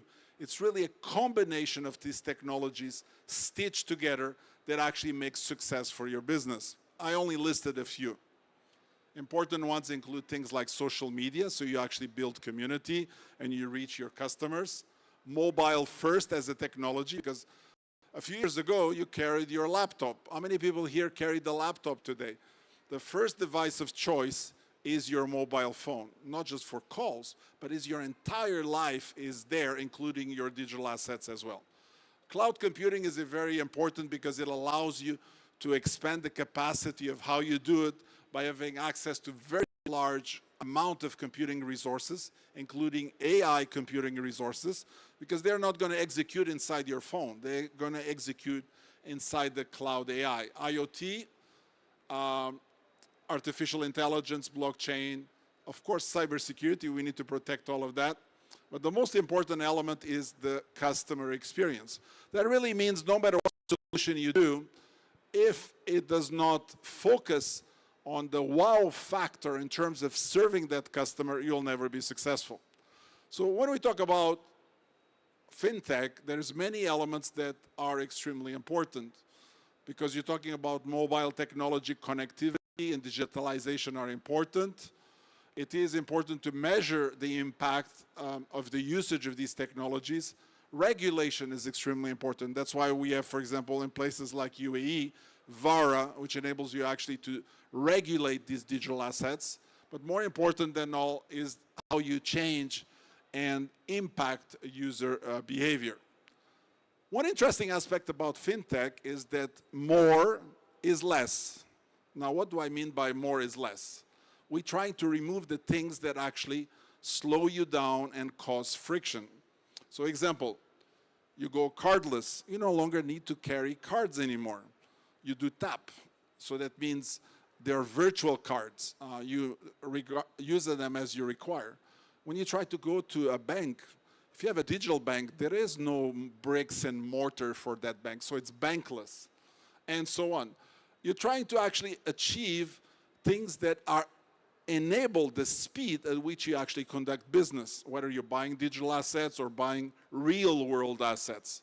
You're able to do borderless payments, being able to do cashless payments, being able to do bankless transactions. All of these elements really is a summary of the kind of elements that we put together as we introduce fintech in the world. Now, I talked about disruptive technologies. Disruptive technology means things that get introduced so fast that you barely realize. Let's take an example of something here we call ChatGPT. How many people here have used or are using ChatGPT today? You ever saw an ad for ChatGPT anywhere? Maybe recently, but ChatGPT went from 0 to 100 million users, 100 million, in 2 months without having receiving a single ad. Even I didn't know about ChatGPT. Do you know how I found about ChatGPT? I have my kid, which is in university. She called me from Amsterdam, says, Dad, you know, I know you pay for a lot of things, but I need one extra service. I said, okay, so tell me. I need you to subscribe to something called Turnitin. Now, for those that don't know about, Turnitin is actually a plagiarism service. So for you write papers, you know, Mr. Herbert Sim was just here, Bitcoin man, is a doctor or becoming a doctor. So you need to submit papers. So you have to verify that those papers are not plagiarized, meaning they don't contain or they contain the proper references. So it's called Turnitin. It's quite expensive. You have to pay like anywhere from $15 to $50 per paper. So you submit, let's say, 100 papers in a year. It's a lot of subscriptions. So I told her, why you need this Turnitin? You write your paper yourself. And she said, well, yes and no. So modern kids today in the university, they use ChatGPT to do actually 80 or 90% of the work. They submit the right questions, they get the draft of their paper, they clean it up a little bit, they make sure that it passes all the green colors, and you're done. This is a very simple example of how it's disrupting education. But guess what? AI is actually disrupting everything that you know about your life. If you're a social media person, if you're not using this kind of AI technology, you are not able to do the same job as your competitor, because your competitor, one person, will be able to do the job of 10 or 20 or maybe even up to 100 people at the same time. So this kind of disruption or combination of technologies using AI is going to affect all the elements about our lives by using bots or robots. Now, they may be software robots, not necessarily the ones that are of mechanical nature, but the concept is actually the same. They'll trade your digital assets for you, and they'll enable you to make the right decisions. Those people are also going to create digital versions of you, be able to answer your emails for you, do your social media posts, and so on. But all of this requires also elements of trust, and that's where blockchain as a technology is extremely important. Because blockchain as a technology looks quite complex, but it's actually quite simple. It's the mathematics of trust and security. That means two groups are able to exchange value without knowing each other, and you'll be able to lock or unlock who has access to that data. It happens to be the digital assets, but it could be your medical data as an example, or your real estate data, and so on. This enables and drives the importance of AI, because AI without trusted data only produces garbage. Actually, there's a term now used in AI. How many people have heard about the word hallucinations? That's when AI predicts something, but that thing does not actually really exist or is not substantiatable. So trust is an important element of success. When we talk about blockchain, it also enables us to create a whole new generation of assets, combining physical assets with virtual ones and adding much more value. I have a good friend that lives here. We've been colleagues maybe 24, 25 years. How many people have heard about Dr. Marwan, which runs the blockchain center? He also has something like about 55 cars. Out of these 55 cars, he has turned 2 of them into NFTs. One of them is a Tesla. A Tesla costs, give or take, around, let's say, $100,000. That Tesla, wrapped in an NFT design, is now worth $500,000. So all of a sudden, you have a 5x value for the same car. You still have the physical car, but now you have more utility associated with the value of that car. What is important about all these technologies, including blockchain, by creating new types of assets, it enables you to expand on the kind of use cases that actually help you generate new value for business. All of this requires being able to process that data. That's why you're building a whole new generation of data centers. Now, if you're talking about AI data centers, they are very different than the traditional data centers that you use today. They require a lot more electricity, they require a lot more cooling, and they require a lot more data capacity. Just to give you an idea, one rack of data, which is something about as tall as me, a little bit more, has about something like 10 to 12 petabytes of data. And that's enough to produce a lot of this content and fintech that we have today. So traditional data centers use something like 10 kilowatts on average per rack. Hyperscale kind of AI data centers use 100 kilowatts to the rack. They actually use 77 kilowatts just for the data alone. So when I mentioned to you at the beginning that if you want to solve the problem properly, you need to understand the complexity of that problem and address all the issues so that you actually achieve success. So you need to have the proper architecture. So you need to stitch the technology elements together in a structured way so you actually solve the problem in the correct way and the correct approach. So one example, AI has got shortcomings. However, when you combine AI with blockchain, you're able to eliminate a lot of the key shortcomings that AI of today has. Hallucinations is just a simple example. Many others are even more important, like attribution of digital rights. If you look at one of the versions of ChatGPT, it has been sued because it was using proprietary data in the results or copyrighted data. Now, it took 9 months to retrain that data. There's no way to remove those contents other than to rerun the entire AI training. So that can be a quite expensive reprogrammation of ChatGPT. To finalize my presentation, I want to leave something with you. So when you go back to your work, to your digital assets, your exchanges, your digital wallets, it's not about one technology, but it's about many technologies and how you combine them together to actually create a whole new generation of applications and solve the business problems and driving exponential growth. But you need to have many elements to do this in a correct way. You need to address complexity. You need to have proper integration of all these elements together. You need to have continuous learning.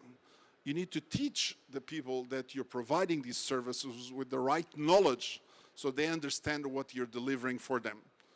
But the little thing that is more important is agility. You need to do it faster than anybody else. Otherwise, your competitors will actually eat your lunch. The only thing you cannot afford is to lose time in the drive for success.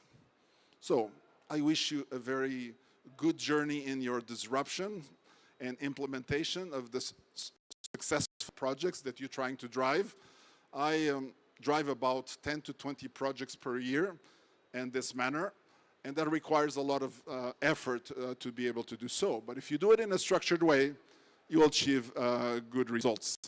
It's been a pleasure to be with you for the 15 minutes that was allowed, and I pass it back to the Masters of Ceremony. Thank you. Thank you very much, George. Big round of applause, everyone, for Huge George round of applause. Sebastião. Fantastic keynote based on digital assets, AI, blockchain. That was covering a lot of different topics there. Now, before we move on to our next keynote, do we have any traders in the room? Let's get some hands up. Do we have any traders in the room? Well, if you're not, our next keynote is based on starting a trading career. So if there is anyone out on the Expo floor that would like to join us in the conference hall on the main stage, our next keynote is going to be based on beginning to become a trader. And we are starting with... Yeah, this is extremely exciting. I mean, who in this audience does not want to make a passive income and be a trader? So I would like to invite to stage Xylostar, who are discussing the fundamentals of Forex trading. So Xylostar should be Mr. Chan Gupta here, or is it just Xylostar in general? Where are you guys? Let's give a huge round of applause. Stage. Come up on stage and join us for your Round of keynote. applause. Amazing. This is extremely exciting. We have been looking forward to this one. So thank you very much, Xylostar. Thank you.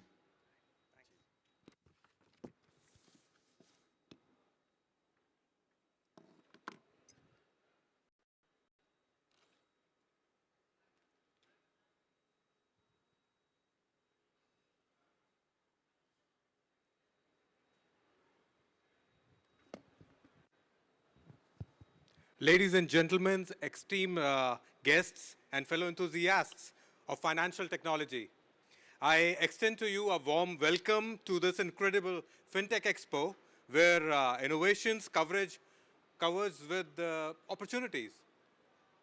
In this era of unprecedented technological advancement, we stand witness to the transformative power of FinTech and technology, along with blockchain, reshaping industries and redefining the way to perceive and engage with finance today.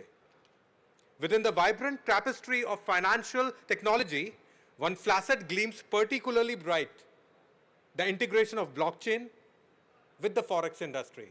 Now, I've written a lot of script in this to tell you about how the Forex industry and how the, trading, especially for the retails and institutional traders, work in this market. But actually connecting out, it's really beautiful to see how actually the technology has connected with the Forex industry as well in this domain. Imagine, if you will, the fusion of these two powerhouses, blockchain technology with its immutable ledger, and Forex, the world's largest and most liquid financial market. A synergy where the decentralized nature of blockchain intersects with the dynamic landscape of currency formulas, promising unparalleled transparency. Of course, with the technology that we have right now, it's quite helpful in the Forex market as well to give us completely transparent, promising, secure, and an efficient platform altogether. Forex, as a market that never stops, never sleeps, has no boundaries at all, thrives on the pulse of global economies completely. It finds itself at the crossroads of innovation as well through the lens of fintech. Of course, we cannot forget about it. We perceive the currency market not just as charts and numbers, but as an ecosystem ripe for disruption, adaptation, and evolution. So I'm going to let us move ahead. How this thing works. The basics. Everybody knows how the Forex market works to a limited extent. But when it comes to understanding it in a way more deeper, people do understand that it's not only about the dollar and the euro or about a stock of a crude or stock of a commodity. or about a security which is helping out in understanding the market of stocks of US or any other country. It is actually a convergence of fintech and blockchain, which is actually casting out a new light to this dynamic market. At its core, forex trading revolves around the exchanges of currencies. It's a labyrinth of interconnectedness whose nations, corporations, individuals partake in the buying and selling of currency pairs, seeking to capitalize on fluctuation in the exchange rates. Currency pairs actually serves as the bedrock of forex pairs, as the bedrock of forex trading. But every trade involves simultaneous purchase of one currency to another. With example, we have Euro USD.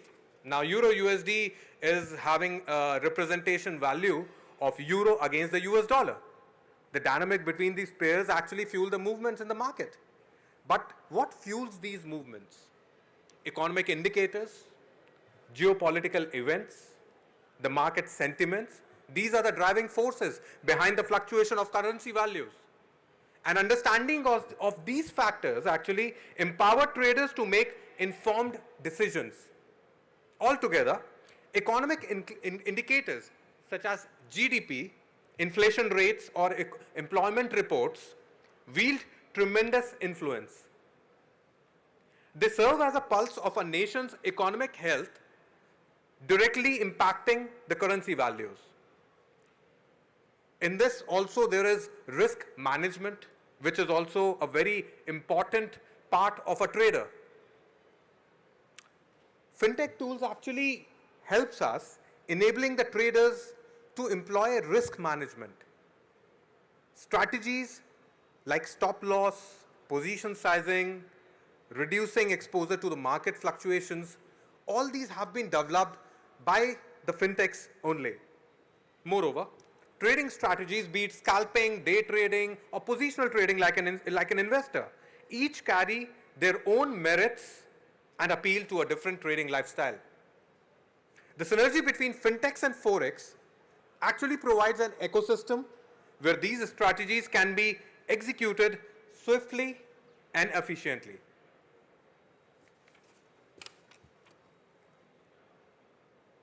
Now, who are the participants in this forex market? As we move together on the topic, a multitude of participants' coverage, each playing a distinct role in shaping its dynamism. Today, let us navigate through the corridors of this market and unravel the diverse cast of the participants. At the forefront, we have the commercial banks. The BitMos serve as the backbone of the forex market, facilitating transactions of corporations, institutions, and even governments. Then comes the hedge funds and investment firms as the key players who are deploying substantial capital in the pursuit of profits. The emergence after all these two, the commercial banks and the investment firms, comes for the retail traders. Now, retail traders mark a significant shift in the forex landscape. Empowered by fintech platforms and blockchain technologies, individuals worldwide now have direct access to the market. They contribute to its liquidity, executing trades from the comfort of their homes, armed with knowledge and technology, of course. With the mosaic of all these participants, technology play a very, very pivot role. The integration of fintech and blockchain has democratized access, amplified the transparency, and streamlined the processes within the forex market. Real-time data, light fastening transactions, secure ledgers, redefine all the proof of concept that we have that actually the fintech has given to the forex market. As we witness this amalgam of traditional players and modern technology advancements, we are at a precipice of a new era of forex trading. It's a landscape where boundaries blur, where opportunities abound, and where the collaborative synergy of the fintech and forex paves the way actually for a more inclusive and efficient market. Now let us have a look on what are the factors which actually influence the exchange rates and where is actually the technology, as I've told you in my last topic, hits out and helps us along with the fintech. Currency codes, as always, displayed as pairs, represents the value of one currency against for another. For example, we have Euro USD pair. Now Euro is standing against the US dollar. Within this pair, the first currency is Euro and the second currency is US dollar, right? As we navigate these pairs, the number presented hold immense signification. The bid price signifies the price at which the traders can sell the base currency, while the ask price represents the price at which they can buy that currency. The difference between these pairs, known as the spread, mirrors the market liquidity and serves as a measure of transaction cost. Now, where is fintech in this? Fintech innovations have revolutionized how these codes are accessed and interpreted. Through advanced trading platforms and real-time data feed, traders now have instantaneous access to these currency codes, enabling quick decision making and execution of these. Fintech platforms have also further facilitated the analysis of these codes, providing tools and indicators that aid in technical fundamental analysis, from trend lines to moving averages. These technologies empower traders to decipher patterns and trends within the currency pairs. As we immerse ourselves in this landscape, where technology merges seamlessly with financial market, let us acknowledge the pivot role that fintech and blockchain play in augmenting our understanding of currency codes. It's a realm where access to information is instantaneous, and the fusion of technology and future reshapes the finance and contours of forex trading.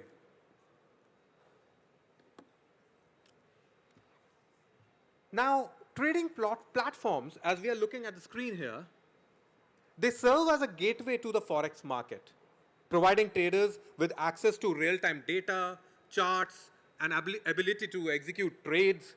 These platforms, powered by fintech advancements, offer an intuitive interface that caters to data of all levels, from novice to seasoned professional or to professionals. One of the standout features of modern technology platform is that compatibility with various devices such as desktop, mobile phones. This accessibility ensures that traders can stay connected to the market and execute trades on the go, enhancing flexibility and responsiveness.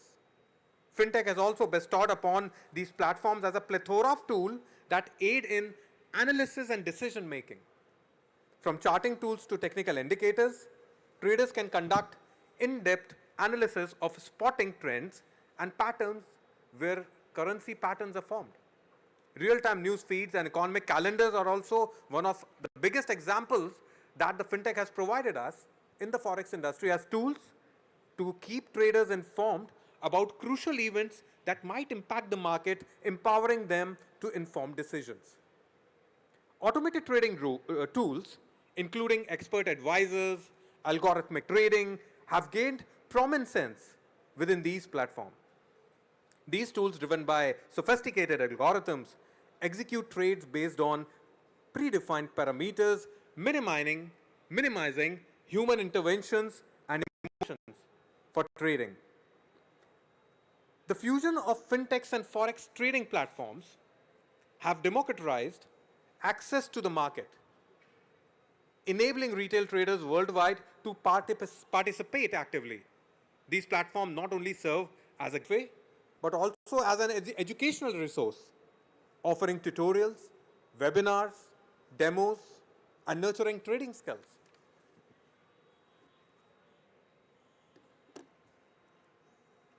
Now, the tips to be a successful trader actually is a continuous learning process. It's a continuous process of understanding the market dynamics, Of course, staying updated with the latest trends, and in all of these important points, fintech platforms and of course blockchain has enabled resources which has offered treasure trove of education material from tutorials to expert insight, empowering traders to augment their knowledge. Developing a trading plan is akin to charting a course on a map. Define your goals, risk tolerance, and preferred trading style. A well-crafted plan serves as a compass guiding your decision and action amidst market fluctuations. Stay informed, not just about the market, but also about global economic indicators. Understand their impact on the currency values. And how do we stay informed with these? Fintech platforms. Because fintech platforms provide access to real-time news feeds and economic calendar, enabling the traders to anticipate market movements. Leverage technology wisely, as fintech and blockchain innovations offer an array of tools, from technical analysis, indicators, to automated trading. However, don't rely solely on technology. Amalgamate it with human judgment and critical thinking. Continuous evaluation and adaptation are indispensable. Always try to reflect your trades, learn from your success and failures, and adapt your strategy accordingly. Market evolves, and a successful trader also evolves with the same. Lastly, cultivate a healthy mindset. Trading involves both win and losses, maintaining emotional balance and resilience during turbulence market. Treat losses as a lesson and win as opportunities also grow. As we transverse this realm where technology intersect with financial market, let us remember that successful forex trading is not a sprint, but it is a marathon. It is a journey where knowledge, discipline, adaptability, and technological prowess converges to pave the path to success.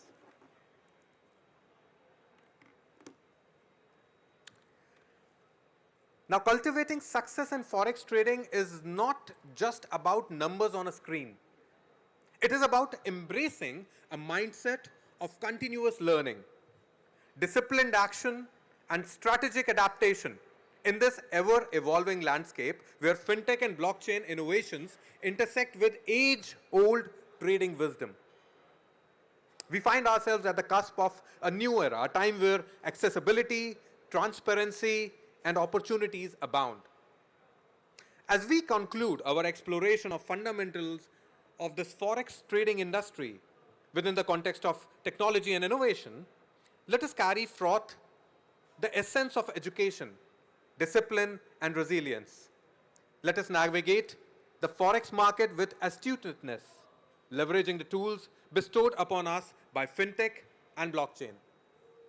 Also, let us carry and embrace the journey of continuous growth and evolution of this industry. May your trades be guided by wisdom, your strategies fortified by prudence, and your journey in the world of forex trading illuminated by the collaborative synergy of technology and traditional expertise. Thank you, and may your ventures in the forex market be both prosperous and fulfilling. Thank you so much. Thank you. A big round of applause. Thank you very much to Xylostar for those interesting insights. Rick, what did you learn there? Fantastic stuff, guys. Very interesting. Any FX trader did ask, is there any traders in the conference hall with us today? Did we learn anything? There is one down here, one there. Raise your hand. Has anyone decided to become forex traders after listening in to Xylostar? Anyone? Did that convince you at all? Is anyone alive out there? Yeah, come on everyone. I know it's the afternoon, but we need some energy. Go grab a coffee, come back, because we've still got so much more to come. We have more keynotes. We have one more panel coming up as well, a panel discussion, which is going to be very, very engaging. Guys, if you are in the Expo Center, come into the conference hall and join us at main stage. We have more keynotes and, most importantly, a very, very interesting panel discussion to join us. Next up, I believe we have another keynote. We do indeed. Please make sure, enjoy this fun little party we have on stage. So everyone, do not leave your seats. Our next keynote is from Mr. Rahan Khalifa, who is the founder and CEO of Game Changers. A big round of applause for Mr. Rahan Khalifa. Let's give a huge round of applause. Thank you very much. Amazing. Thank you, guys. All right. How you guys doing? You guys good? Well, you guys quiet. What's going on? You know we come to these events to be happy and to make money. Anybody here to make money? Raise your hands. Okay, I see 2 people. Very good. The rest is okay. You guys, if anybody doesn't want to make money, it's okay. I can take all the money. So what I really want to talk about today is crypto. Anybody invested in crypto? Raise a hand. Anybody lost money in crypto? Raise a hand. The hand went up, huh? So, very nice. Very nice. Okay, well, let me go to the next slide. I don't know if there's a clicker here, or I'm just going to tell people to go to the next slide. Is there a clicker? Oh, there's a clicker right here. Oh, beautiful. How many of you guys have money in Bitcoin? Raise a hand. Okay, not many people. Guys, you know what we say in Arabic? Wallah haram. This is some haram stuff. You have to. Anybody wants to be a millionaire in 10 years without doing anything? Raise their hands. Without doing anything, raise their hands. Okay, 2 of us. So for the 2 of us, let me talk to the 2 people. Don't worry about it. You must buy, here's a statistics for you guys. If you bought $1,200 worth of Bitcoin today, you leave it for 10 years, statistically proven you'll be 1% of the whole entire world. Do you know why? Because there's a limit to how many Bitcoins are here. Okay, so if the limit is 21 million, how many of you guys know how much or how many Bitcoins are out already? Who knows? 2 million, 5 million? I can't hear you guys. 5, 6, 7, 8 in the back. Okay, let's see. There's 19.6 million Bitcoins in circulation. So there's only really 1.4 left. 19 million. Some of them is gone. Some of them is with Uncle Satoshi. And there's 1.44 million. You know, I really think Satoshi has to be an Arab guy. Do you guys know why? You know how Arabs have multiple wives? Typically Arab men, especially Khaliji men, they have multiple wives and they're always like in disguise. Nobody knows them. I feel like Satoshi has to have one, maybe father or mother that's Arabic, because he has some interesting views about things. So 1.4 million views. Now, you can ask, what's the next goal of Bitcoin? What's the next goal of cryptocurrency in general? And if you understand anything about crypto, you understand that it's always trying to go out there to be like gold. Now, if you understand Bitcoin and how cryptocurrency is created, the next goal for Bitcoin is to have a market cap of gold. Anybody invest in gold here? Let me raise your hands. Okay, not many people, 2 people, very good. You guys don't invest in anything, huh? We have a big issue here. So imagine if, and I say if Bitcoin hits the gold market cap, each Bitcoin will be worth $650,000. Only gold market cap, right? Now, does anybody know what's happening with the ETF and spot ETFs? Right, the big companies are trying to come in and really put up money in Bitcoin, like BlackRock and Vanguard and all these big companies. Understand this is not by accident. How many of you guys actually lost money in crypto? Raise your hands. It's okay. It's very good. I'll show you a funny example about losing money in crypto after. The last halving of Bitcoin is in the 2132. Now, we will all be dead. Maybe some of you guys will be alive. Maybe you have some money, you buy technology to make you live longer. But I'm pretty sure I will not be alive. But here's the thing. When I'm looking at this number, I understand that every 4 years the halving happens. And when the halving happens every 4 years, right, the mining of Bitcoin gets cut in half. And every 4 years it cut in half. And every 4 years it cut in half. Every 4 years. And 4 years and 4 years and 4 years, you got to understand that it's really dangerous for people to buy later on in life. I truly believe, here's my philosophy, I truly believe the one that we're going to have right now, the Bitcoin halving we're going to have in April, is going to be very different than any Bitcoin halving we've had ever in the history of crypto. So when it becomes more harder to acquire, we understand that we must buy right now. But we have to understand something called a greed fear. Now, how do we know when to buy Bitcoin, when to sell Bitcoin, when to put money in altcoins, when to put money in shitcoins, when to put money in USDT? Typically, if somebody was like, well, you know, people guess. Always put money in Bitcoin long term. That's if you're looking to make long term money. If you're not looking to make, if you're trying to really double up your money, you got to understand the Bitcoin fear and greediness. You know what the issue with this is? A lot of these investors, they have this just like a small picture. It tells you how much greed. And they don't understand what's the real point of this. Because depending on what market we are in, depending on how much the greed index is we know when to go into cryptocurrency. So I know a smart investor like me, by the way, a lot of these traders that go on futures and they keep trading futures, they're more likely to lose than somebody just investing. I'm an investor, right? I do trade on the side, but mainly my thing is an investor. So how can I invest my money without really, number one, risking a lot of money, and number two, losing money? These are the two major things for me. So when I understand the fear index, I understand when to put money, when to put in Bitcoin, when to put in everything else. Take a picture of this, please. This is the most important thing I will talk about today. This is the crypto money cycle. You ask any expert, ask them, what's the money cycle? They'll show you this. Google it. It's called the psychology of market, right? You can find it on Google. It goes like up, and this is the time, and this is the time. Real experts understand this. They understand how the money flows into crypto. Now, at a certain point in cryptocurrency, the money flows into Bitcoin. When? That's the question. If we go back, I don't know if I can go back here. Oh, I can go back. It goes when we find, when Bitcoin, the money flows into Bitcoin when we are at a greed standpoint, right?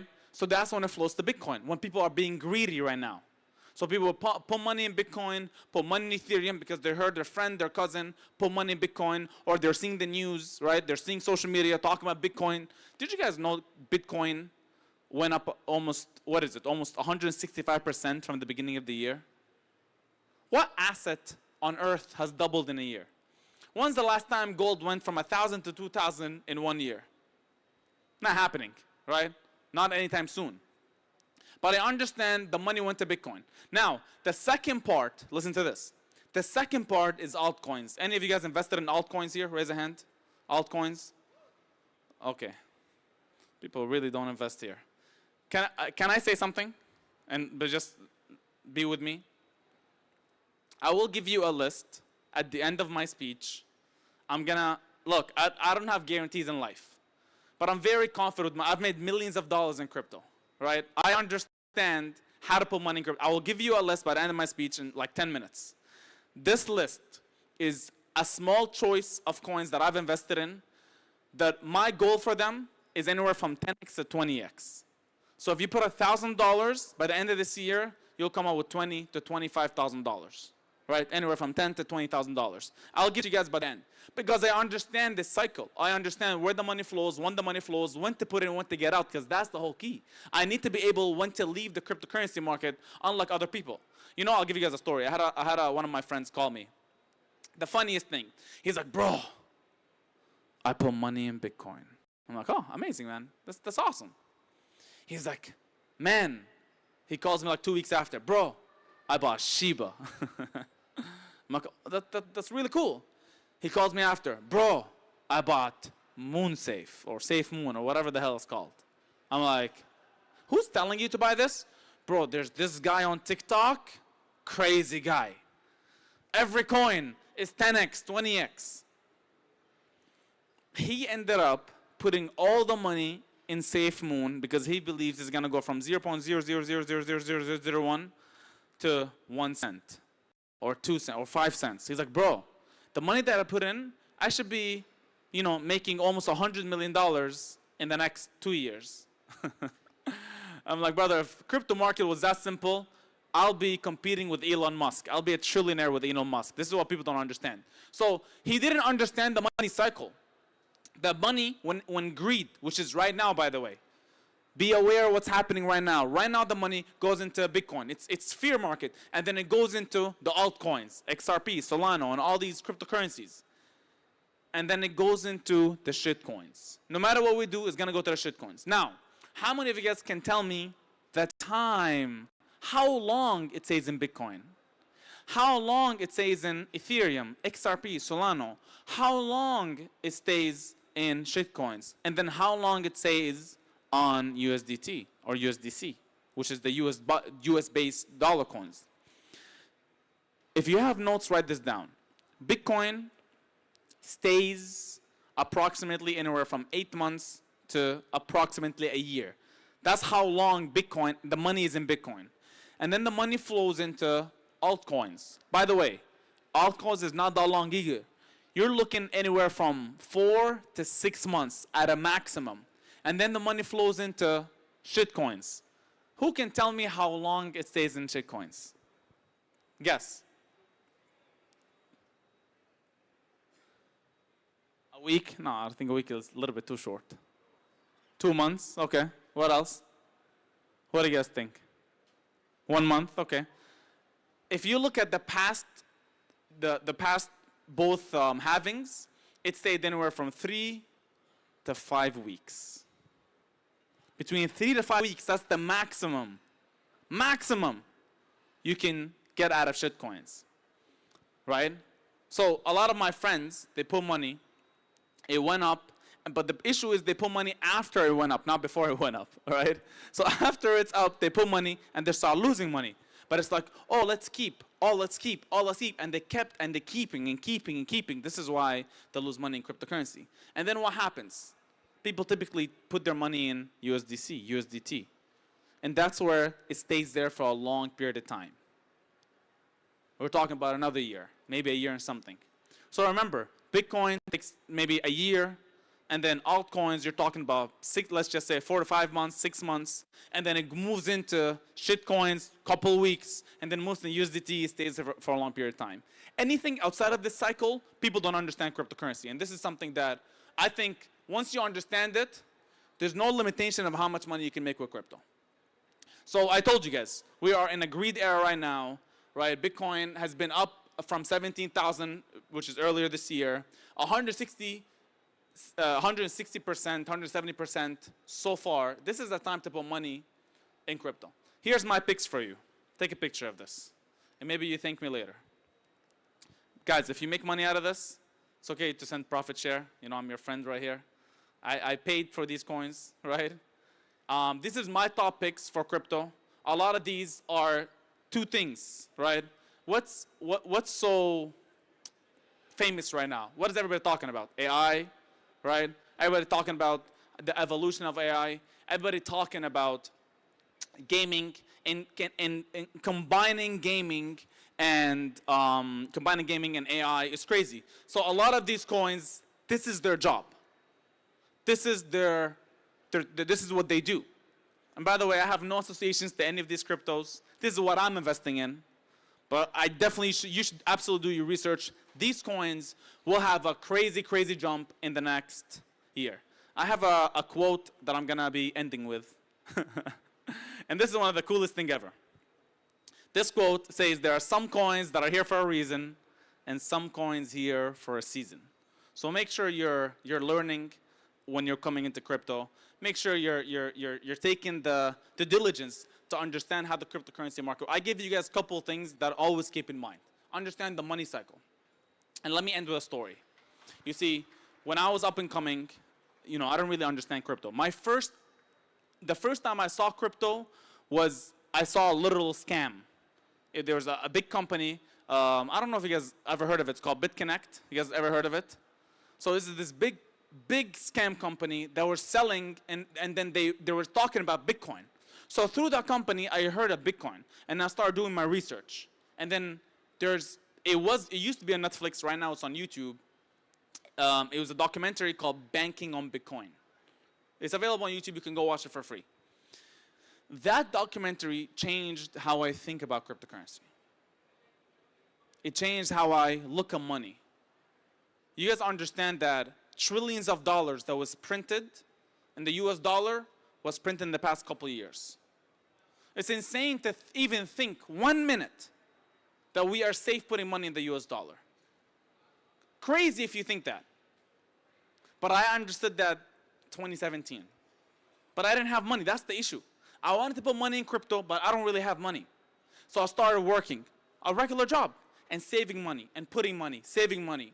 The biggest fallacy in crypto is I need a lot of money to make a lot of money. No, no, no, no. If I understand the money cycle, I know when to get in to the altcoin season and then when to get into the shitcoin season. And I can turn a small amount of money to a big amount of money and then to USDT and wait a little bit. This is the issue. Many investors, they don't have the ability to wait. But I've had mentors on my side that told me, Rakan, you should wait. Calm down. Don't be too much in a rush. I wanted to make money fast. I wanted to make money. I wanted to make money. Everybody was counting crypto out in the past years. And now crypto is back. Oh, everybody's talking about crypto. Everybody's talking. All these traders are coming back to crypto. But understand it's a longer term game. And I believe every single person here, your grandchildren will ask you, what were you doing when Bitcoin was cheap? We will have the stories of, I used to see Bitcoin when I was at $17,000. I used to see Bitcoin when it was at this number and this number and this number. So don't be a part of these people. Let me see if I have another slide. I think I'm done. Don't be a part of these people. Be a part of the people that are really investing right now. I thank you guys for listening. Hopefully you took some notes. If you guys make some money, send me percentage, huh? I don't want you guys to be greedy. Thank you very much. I'll talk to you soon. Fantastic stuff, guys. Game changers. Also giving you some tips there. I hope you all took note, because I did. Yeah. I thought it was a very intriguing keynote speech there. Yeah, me and Rick made sure we noted what to invest in. It's always great to hear from external people what they see potential in. AI, for sure, it's an amazing industry and it's forever growing and becoming such a big part of our lives. So For AI. sure, for sure. Guys, do not go nowhere. We are setting up for our most important panel pitch. It's going to be on the future of blockchain finance. Yes, it is indeed. So the integration of blockchain with finance, how can blockchain be utilized for finance? It's something that people are only starting to discuss. We live in a world where we've been surrounded most of our lives by traditional finance, but now we're moving into the future. Absolutely. This is what we've been waiting for. Guys, if you are in the Expo Center, come and join us in the conference hall at main stage. The panel discussion is about to begin. Also, just before we quickly move on, I'd like to say a big thank you to all of the sponsors over these past 2 days. Without the sponsors here at Iconic Finance Expo, it would not be possible. So a huge round of applause to all of the sponsors. Yes. Thank you very much. Yeah, thank you for putting on such an amazing expo. As Rick said, this is the first chapter for Iconic Finance Expo, but it's most definitely not the last. It's an amazing 2 days, a true celebration of the industry, and the next panel, again, is going to provide you with some amazing information.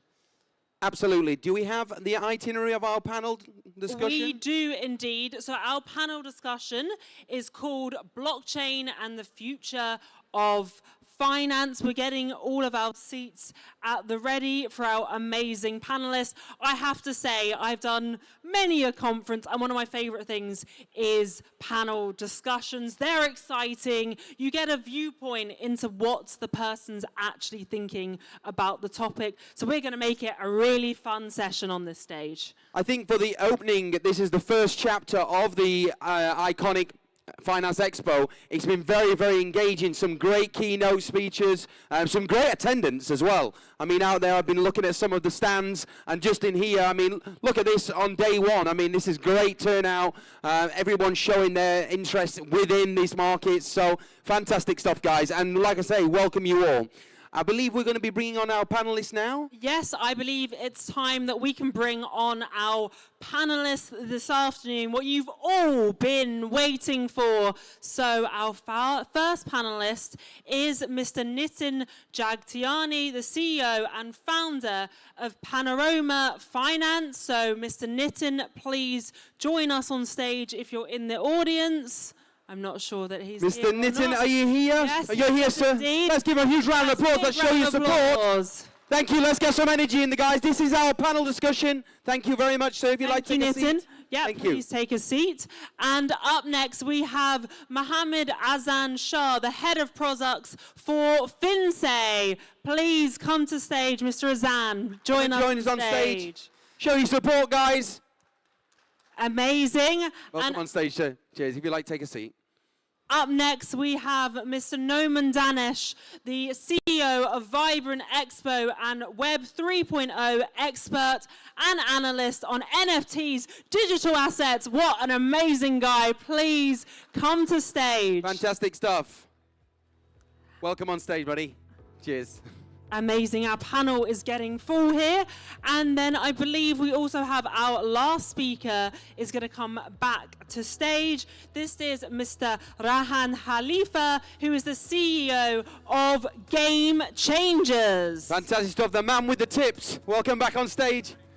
Thank you very Amazing. much. Please Once take again, a seat. guys, come and join the panel discussion. It is what we've been waiting for today. If you're in the expo, come and join us on main stage. That's it from myself. Yep, Rick, you're heading off. We're getting ready Thank for you you now. very much. You can have a go and have a coffee break. And I'm going to be inviting to stage to moderate with me Mr. Israhak. So please, big round of applause for my moderator partner this afternoon. Amazing. Okay, I think the best way to start any panel is for you each, I know we know a little bit about yourself, but give a little bio of what you do in the space. Has everyone got there? Yep. Hey guys, hi. You can... Hey guys, hi. It's me, Nitin over here. Nitin Jagtiani. I'm the founder and director for Panorama Finance. We are the first AML compliant swap exchange where we have an on-chain Oracle proprietary develop, which allows us to do on-chain compliance for funds and plus for wallets at the same time. And we have an ecosystem of different products over here, which are all decentralized products, being a non-custodian, all the products in the ecosystem. That's it. Thank you. Hello everyone, good evening. I am Mohammed Azan Shah and I'm head of products at FinSay. So FinSay basically is a fintech ecosystem launched recently. It's basically an ecosystem where, for fintech enthusiasts. We have, multiple fintech products under pipeline and under our name. They are like, say, CFD platform. We have, digital bank. We have investment funds. We have, crypto exchange. So thank you so much for being here, and that's it. Amazing. Hi, good afternoon, good evening.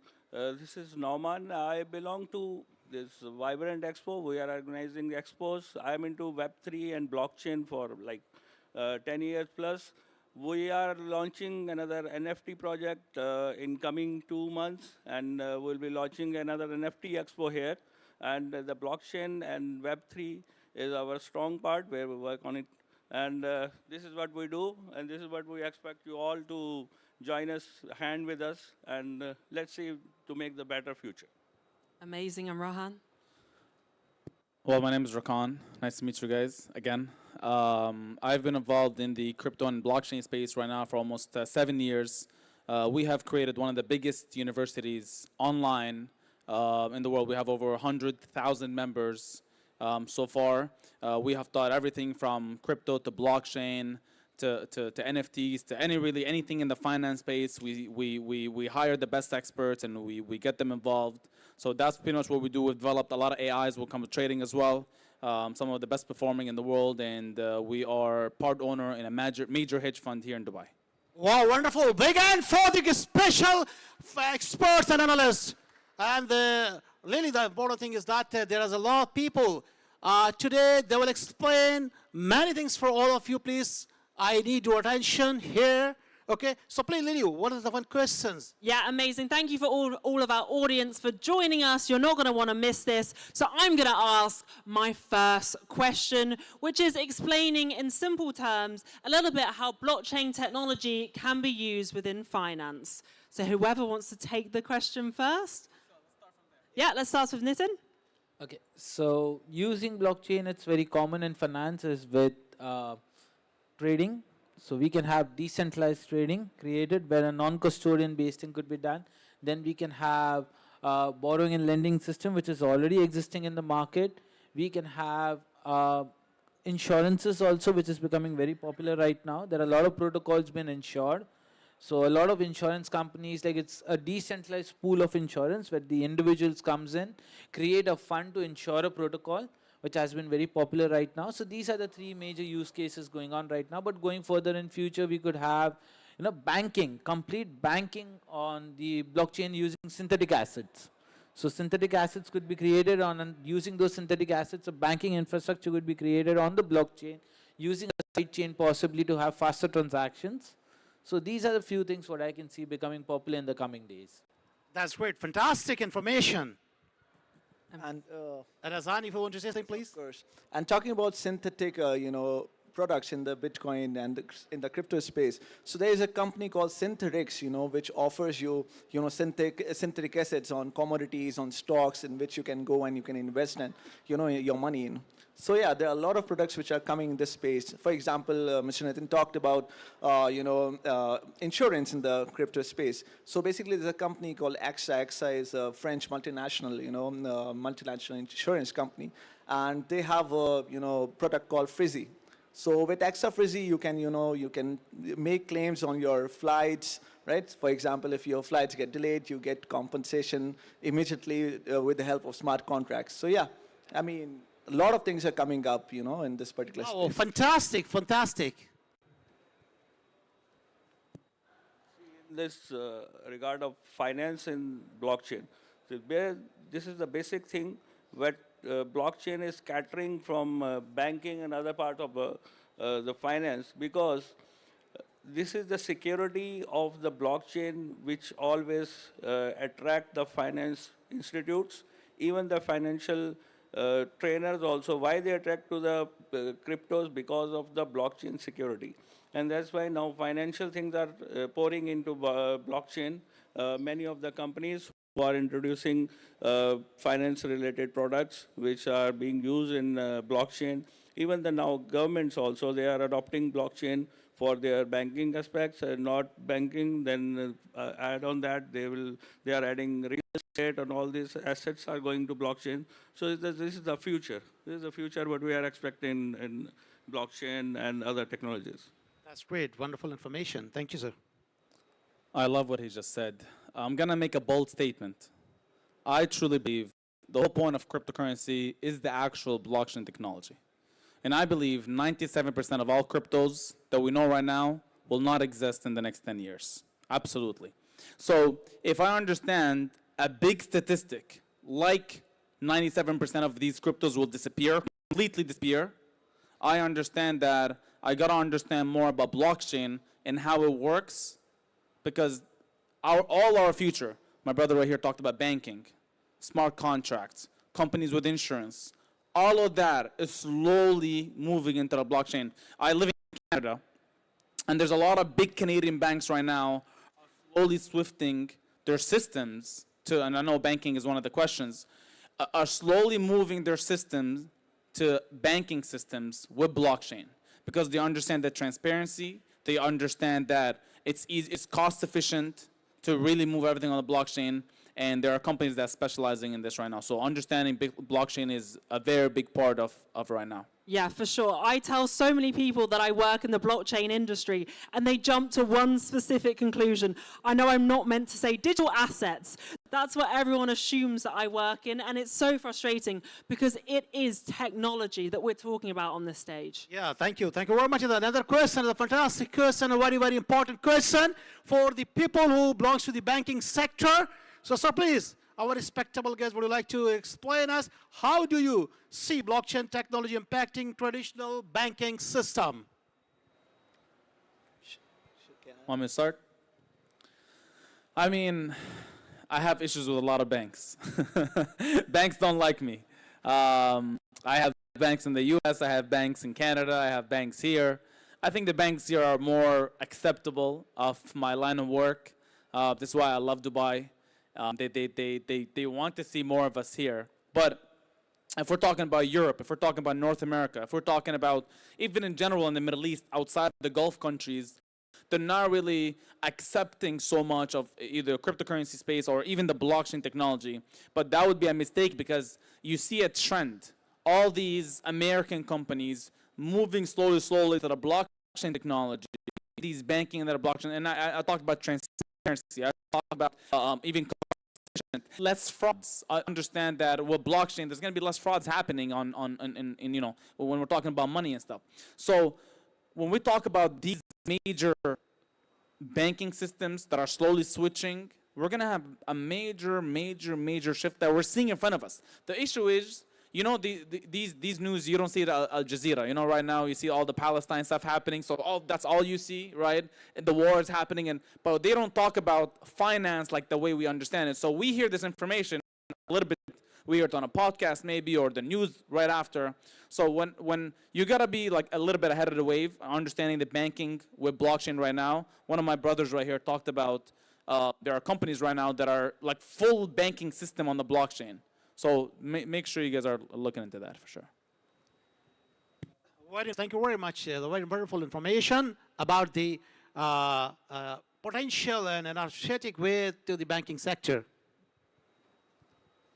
See, I assume I take blockchain as a small bank in my hand. So these are technology where we can secure. Why we put funds in banks? For the security. And the blockchain, this is the key feature of the blockchain is the security. So if we have blockchain and some assets are on blockchain, it's secured, it's trackable, it's not going anywhere. If it's moving somewhere, we know where it's moving. And the same thing what we expect from the banks, to track record of our fundings or our finance, where it's moving. So this is the future. This is what my friend has told about that the banking are slowly moving to blockchains, because I believe blockchain is a mini bank. Great, fantastic. So Lily, I understand what he's saying. Yes, of course. I completely agree as well. I think so many people have a very closed-off mindset when it comes to digital assets, the blockchain. They see it as being unsecure, when actually the reality is we've seen recently Swiss banks going down, American banks going out. We can't trust the general banking system, and then we're providing an alternative. Blockchain is the alternative, and everyone here, everyone needs to learn more about it, understand why it's so useful. We need to start training people. We need to educate the masses of why they need to adopt blockchain in their everyday life. But I'm not one of the speakers or panelists, so let's move on. Mr. Azan, what's your answer? Thank you so much, Lily. And actually, Lily is right over here, you know. I mean, there are a lot of banks recently which have fallen down, you know, became bankrupt, actually. But I believe that, you know, banks and cryptocurrency or blockchain per se will surely go in the future hand in hand, all right? I mean, even if you look in today's time, there are companies or banks, let's say, for example, JP Morgan Chase, they have come up with JPM coin, you know. It's basically, you know, you can make cross-border transactions with the help of this coin. So, I mean, these traditional banks are also accepting blockchain and cryptocurrencies as a method of, you know, making cross-border payments, right? That's one thing. Second thing, even as I belong to the fintech industry, and believe me, I mean, when I go out in the market, when I meet people, and let's say I want to partner with someone, the first thing they ask is that I will take, you know, the money in USDT, right? So this is what the scenario currently is. So a lot of people are accepting, a lot of big fintech companies are accepting cryptocurrency. And of course, as I already told you at the beginning, that there are banks which are coming up. For example, Santander Bank, it has also launched, you know, some coin called OnePayX, I guess. So yes, they have OnePayX, which also helps in, you know, cross-border payments. So I believe that in the future, this traditional banks and crypto and blockchain technology will go hand in hand. Yeah. That's great. So Nathan, please. Yeah. Hi. So basically, with my experience being on the ground, being a developer, you know, I have been connecting with the banks in India, speaking with them about how they are trying to implement blockchain over there. So what I have been understanding is they are more looking forward with a private blockchain or a constrained blockchain where limited data is public. So that's what I've been personally. So there's a bank in India with whom we were consulting. It's IDBI Bank for whom we were working at that time. So we did the first round of consulting and, like a discussion with them. The interest what they had was to have their loans over there on the blockchain. But again, the way they want to use the blockchain is to store the data in a controlled way, not make it 100% public. And with other institutions also, when we have been speaking around, especially EMIs, which are based in Lithuania, Estonia, Poland, these also have the interest in storing the data, but with limited rights available. Whereas if you see on the other side of blockchain, it is public. What users look forward for, what the industry looks forward for is 100% public data. And I believe it's going to take a very long way to have 100% decentralized, publicly available data for the banking sector, because there's going to be a lot of regulatory work, there's going to be a lot of legal and compliances involved, especially from the banks, from the Reserve Bank, the central banks, whatever we call them, okay? Like who's involved over there? But it's going to be a difficult phase. At the same time, it would come in for sure in the coming years. We can see in the next 3 years, a lot of banks using blockchain, but in a limited way. That's what I would say. Yes, I completely agree. Yeah, Fantastic. I come from actually a corporate finance background, so I've worked within the banks looking at their systems, and it is so archaic. Blockchain technology is needed all around. And as I said, it's not just about the digital asset side, it's about the systems as well. They're letting us down, they're ruining the banking system, so we really need to concentrate on that. Yeah. Right. And I'm going to pick up on a point that you mentioned as well, the elephant in the room, regulation. So how do you feel that the industry needs to be regulated? Who wants to start? Nitin, let's talk about regulation. See, to be very true with the regulators, I've been working with a lot of exchanges in the past. We had, 38 white labels who were running crypto exchanges. We developed our own product. But at the end of the day, when we come to understand the regulators, they want to understand who the user is and what the fund is, which is coming on the platform. They also need a piece of the cake, which we have understood very well, to understand how the whole business model is going around. So if you have the compliance in place and you have the KYC in place, the regulators are never going to be a problem. Like if you see the case which happened with Binance, the penalty which they paid around 4.2, 4.3 billion is because of the compliance. Because when they were expanding the operations, they didn't take care of the compliance. You need to take care of the compliance in a very serious way from day one of your operations, even when you start with it. And if that's sorted, I don't think the regulator is going to be a big problem. Of course, the paperwork, the scrutiny, the legality is going to be a long process, but you would surely achieve the regulatory approval for it and your product could go live with it. And again, if we have to add further on the regulatory end, the framework what is created by them is more towards the traditional part. So the way they view it is more on the traditional way of viewing it, how the user's travel is happening, which is not difficult in blockchain also. Right now, we have companies like Chain Analysis, Elliptic, we have TRM Labs. These guys make it very easy. So satisfying the regulator is going to be not difficult, what I see now, and going further in future, it's going to be much, much more easier. So regulated products will have much more attraction and much more approval from the regulators. So it's going to be a good space right now, I would say. Thank you, Ratan. You explained very well, and definitely I'm really impressed. And the fantastic information we'll receive today, because they are our expert, they knows very well how to explain everything in front of you, so that pick up the good points. And definitely thank you very much once again. And another questions, moving beyond high, what tangible value to the digital asset bring to the financial sector? Sorry, can you repeat? Moving beyond the hype, what tangible value to digital asset bring to the financial sector? You mean the value, right? How they bring value in the financial sector? Yes. See, when it comes to the digital assets, okay, converting digital assets like real life assets like gold, silver and all, if you can get them on the blockchain, it creates a value because things are transparent over there. So making transparency is very more important when it comes to blockchain. It will add a lot of value. It will create transparency, trust between the users, and again, the real thing will be, the real picture will be there. Of course, there are going to be a lot of regulatory complications again over here, but these could be tackled very easily, and the hype would be really, much more bigger, because cross borders will become much more easier over there. That's what I believe. Thank you very much, Chesley. Well, my co-panelist, Mr. Nitin, has already explained it really well. So basically, if we talk about, blockchain creating hype and value in the market, then what we can see is that there's so many, such new concepts, in this fintech space are coming up. For example, let's say metaverse, right? Metaverse is again something very unique. A lot of people are adopting it. A lot of people are, being part of metaverse.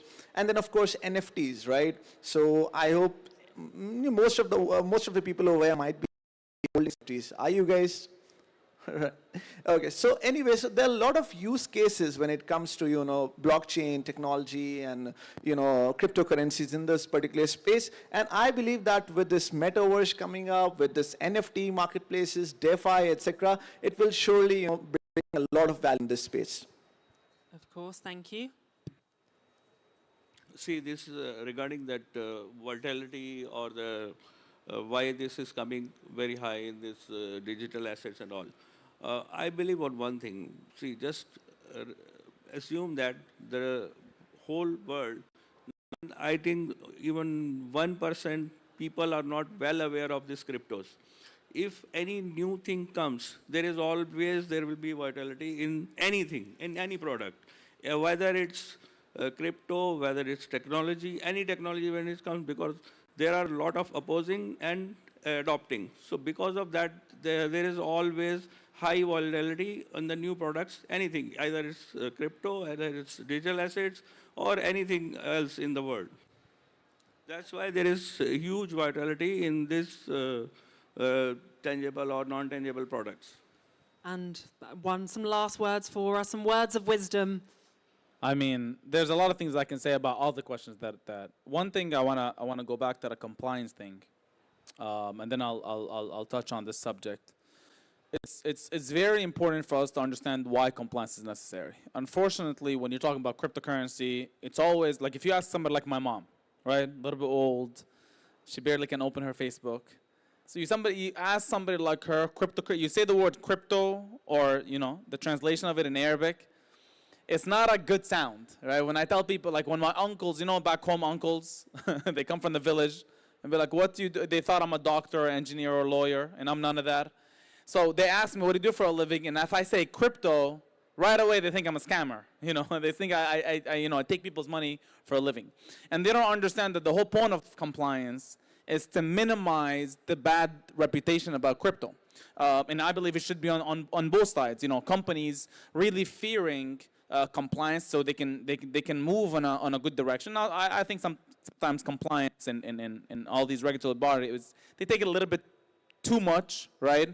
But I truly believe it's necessary. So that's number one. Number two, the point they were talking about. Now, this is why I've always been a big fan of education. Unfortunately, the people that typically just hear about blockchain or hear about cryptos, they're always thinking how much money I can make out of this. How much money I can. It's always a money conversation. It's never what technology can I change the world. You got to understand when we're talking about technologies that's changing the world. Today, funny story.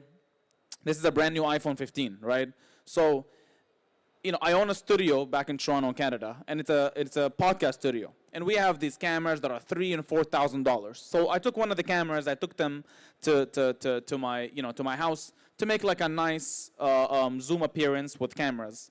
And what happened is, this camera, this iPhone 15, looks better on Zoom than my $3,000 camera. So when Steve Jobs was selling people the idea of technology, imagine if Steve Jobs was alive today. I bet you 1,000% his entire focus will be developing technology on the blockchain. So. Amazing, thank you. Sadly, we haven't got time for any more questions. We wanted to have more time, but we've just been so rushed today.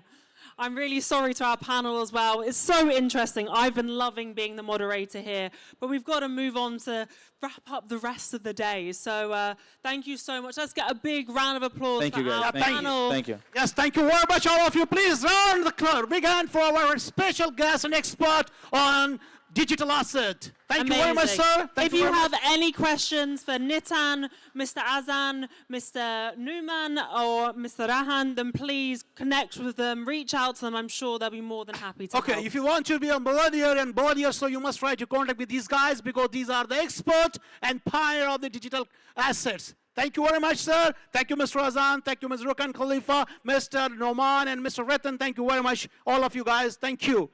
Amazing. Thanks, the panel. Make sure... Big hand for them, please. Yeah, round of applause. No one leave because we still have more left this afternoon. So you do not want to leave this room. We've had an amazing panel and we're going to keep following up. I want to slide Mr. Rick, please. Come on amazing stage. information. Wonderful host, Mr. Rick. Yes, Rick, welcome back to the stage. Hello, hello, hello. Some interesting stuff, some great Q&A there. Some great Q&A. That's amazing, yeah. Guys, once again, we have more keynotes following on from this. So if you are in the expo, come back and join us back in the conference hall at the main stage with us. We are going to continue with our keynotes, so come and join us. Yes, I'm excited, Rick. We are going to continue with our next keynote. He is the CEO of Crypto Cybercrimes. Please welcome on stage, Mr. Taras. Welcome. So big round of applause. We want some energy in this room for Mr. Taras, please. Big round of applause. Everyone, come join us here for this amazing speech. Hi.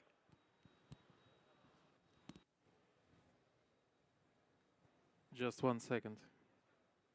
Okay. So basically, if any one of you lost crypto, it's time to back to this beautiful place and listen a little bit of practice that we have already for a few years. And yeah, I'm CEO of Star Compliance, and actually we do asset recovery. And not all people in the world, they know that the crypto assets can be recovered even after 1 year, 2 years, or 3 years. So basically, a little bit about the fraud, which happens all around the globe. Actually, around 68 billion lost already crypto in the world for last 6 years. And this is just a little statistic which we have for the last 6 years. And yes, the different type of fraud which happens in the crypto area, they're quite interesting, you know. So there is like fake accounts which are made with some people. Just for example, recently the CEO of Tether, he had like some guy had some fake account, and one of our customers transferred before he met us, of course. He transferred some amount of USDT, which is quite big. I cannot say which one, but big, to solve his issue with the lost USDTs. So basically, fake accounts, it's a big problem, phishing, big problem, and actually the simple scams where assets are stolen just with people who just want to take assets and don't give it back. So basically, how the process, what are the problems that the market we have right now? A lot of people speak about regulation, and it's good. I appreciate that, and I love that too. But still, we should think about how we can actually do the simple steps to recover the assets. And this is a place where we have a big gap right now. For example, law enforcement agents all around the globe, I know it because we operate in 12 countries at the moment, they have like a very simple approach to the case when it happens, if it's related to the crypto. So the case is just reported with the victim, and what happens next? Nothing happens. Actually, the steps which can have place, they don't happen. And this is because law enforcement agents, they just don't know the process how to block crypto. So the problem number 2, which we have at the market, not all law enforcement agents know how to investigate transactions. You know, they see blockchain, they see some transfers here and there, but they don't know much how to recover the assets. This is the problem. So low education. And the third one, big problem, even if you come to the lawyer, if you lost your assets, the lawyer can put the guy in jail. We have just very few cases just recently, last 2 weeks, where the scammers, they're already in the jail, but nobody knows where is the assets. And one of them is very well known in some countries. He says, okay, whatever court will say, I will recover, you know. But the problem is that court fixes the amount of stolen assets at the day when you transfer them to this project or to this person. And it can be, the value at the day of transfer can be much less than the value at the end when you will be getting them back. Because you get back the fiat currencies if you go to court, and not the assets like bitcoins, etc. We are not talking about very well-educated countries like United States, because they have this process, it's fully regulated, and it's actually is a good example how it must work in all other jurisdictions. But what I see from the markets we operate with is that even after a person is in jail, the legal don't know what to do, how to recover the assets. So basically, how we approach to this particular task. It's very simple on my perspective. First of all, we combine all three pieces together. So we are the guys who are actually running the show. You know, like in that movie where the tail moved the dog, you know. So basically, we help to law enforcement agents to understand what should be done, and we help to lawyers to understand what can be done to get money back. And we like a glue between all these two parts. So how it works in reality. So the first step, what we do, we actually inform the market and ML tools, which actually, you know them, Chainalysis and a lot of different others companies.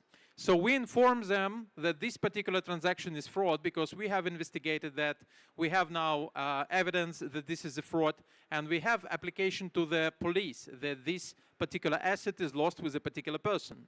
The step number two, what we do temporary block on accounts of taxes right now, and some of the DAXes already cooperate with us, so in future, just nearest future, it's like few weeks, we'll be able to lock some amounts and transfers on a DAXes, sorry.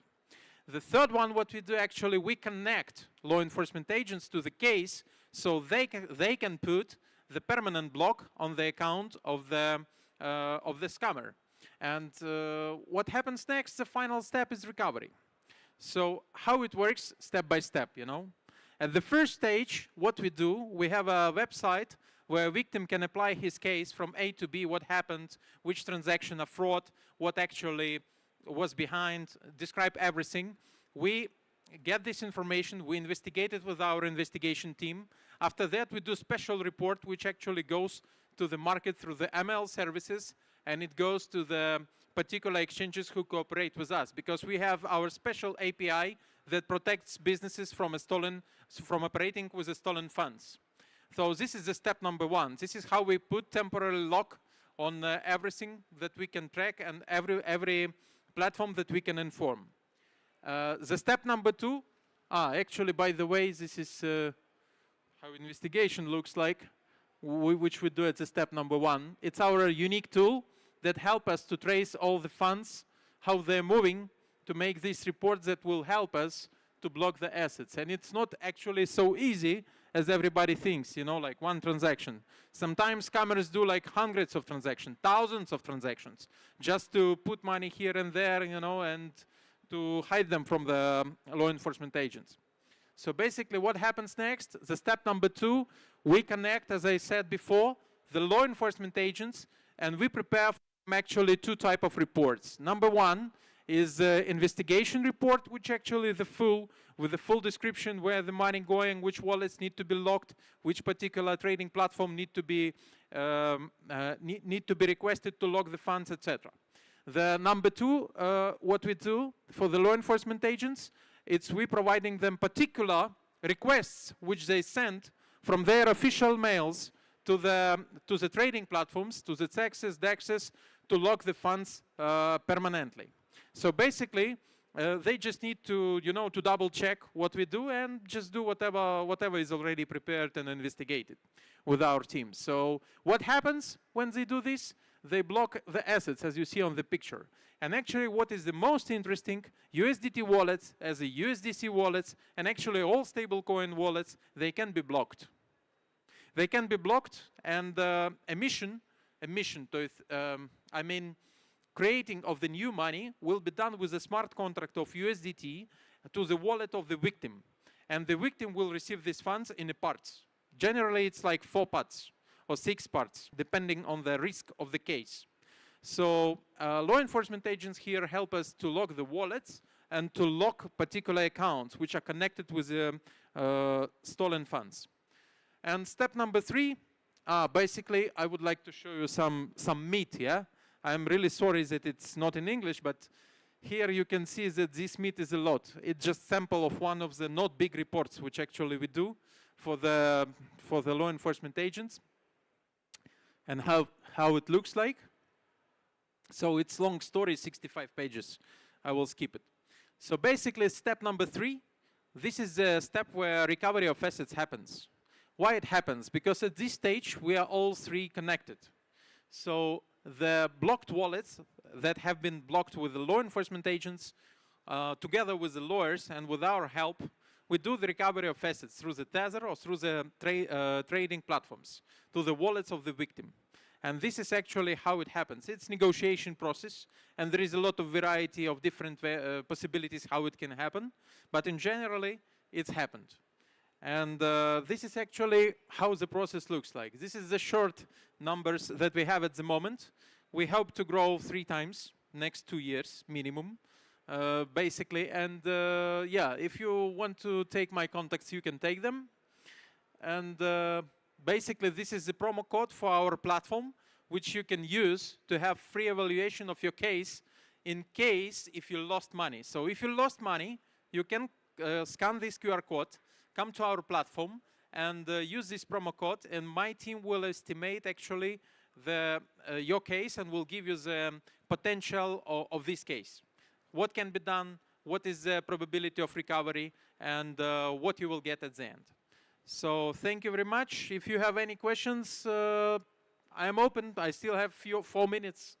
Anyone have any questions for Mr. Taras this afternoon? Welcome. A big round of applause. If you do want to reach out to Mr. Taras, I'm sure he's more than happy for you to speak to him. As he said, this is a QR code, so if you're looking to reclaim any of your digital assets, please reach out to Mr. Taras.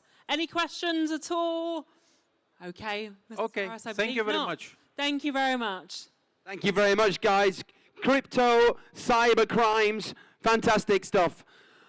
I believe we have one more left. One last speaker this afternoon, which means everyone, you need to come gather in. If you're standing outside, please come and take a seat for our last keynote speech this afternoon. That's right, guys. Come and join us for our final keynote speech. This is the first day of the official launch of the iconic Finance Expo, and what a day it has been. Amazing. So shall we move on to our final speech? Let's do it. Yes, okay. So this is called Navigating Tomorrow, Jobs in the Age of Artificial Intelligence. Please welcome to the stage, Mr. Dipesh. Huge round of applause for Mr. Big Dipesh. round of applause, everyone. Our final keynote speech for this evening. This is exciting. I love AI, so take it away. Hello, hello, hello. Good evening, everyone. Am I audible at the back? Yeah, cool. Yeah, so hello, everyone. Good evening. And happy to see these delightful faces out here this evening. And introducing myself, so my name is Dipesh, and I am the HR manager working in Eaglestone Technologies. Sorry, I'm dealing with a bad throat, so in case if I have any issue in between, I apologize for the same. Yeah. So I'm working as an HR manager with Eaglestone Technologies. I'm from Mumbai, India, and I have been working in this HR domain since the last 7 years. And today, like since morning, I've been seeing like you guys are over here. And oh, wait a minute, excuse me, Lily, can I have the pointer, please? Yeah? Can I have the pointer, please? Let me run across. I'm getting my steps in. It should be over here. It is indeed. There's a clicker for you. Thank you. No problem. Okay. Yeah, sorry.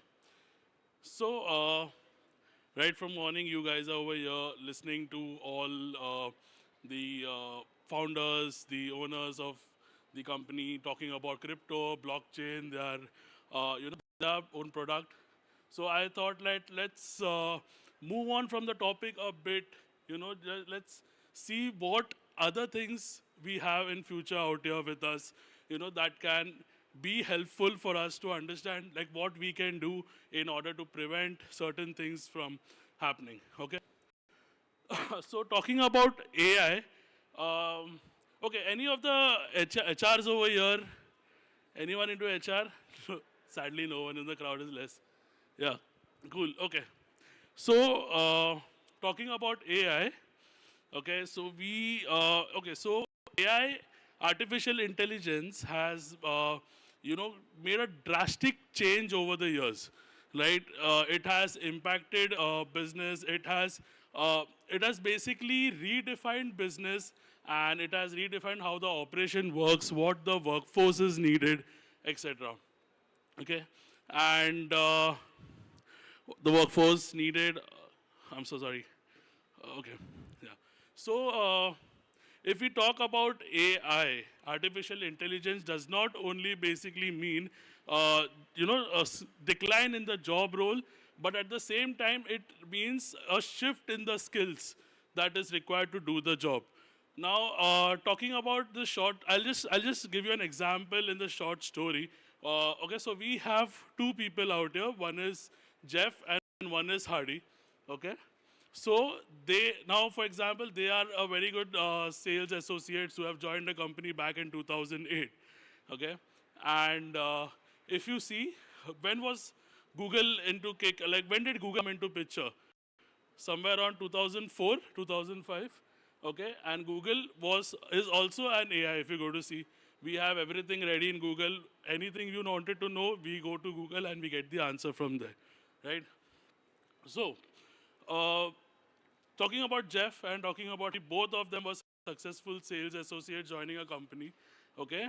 And over the years, they did good in their job, and as and when the years passed by, okay, say around 2010, 2011, Jeff, on one hand, used to only deal with his customers coming to him with certain orders. Okay, so at the same time, like if Jeff's customer needed something, they only came to him, they only gave him the order, and they were good to go with the sales. So eventually, Jeff became an order taker over here. And on the other hand, Hardy, okay, he was the one who was having this growth mindset wherein he believed that he has to change his trend, he has to grow along with the trend. And he constantly kept learning. Okay? And eventually, Jeff is an order taker.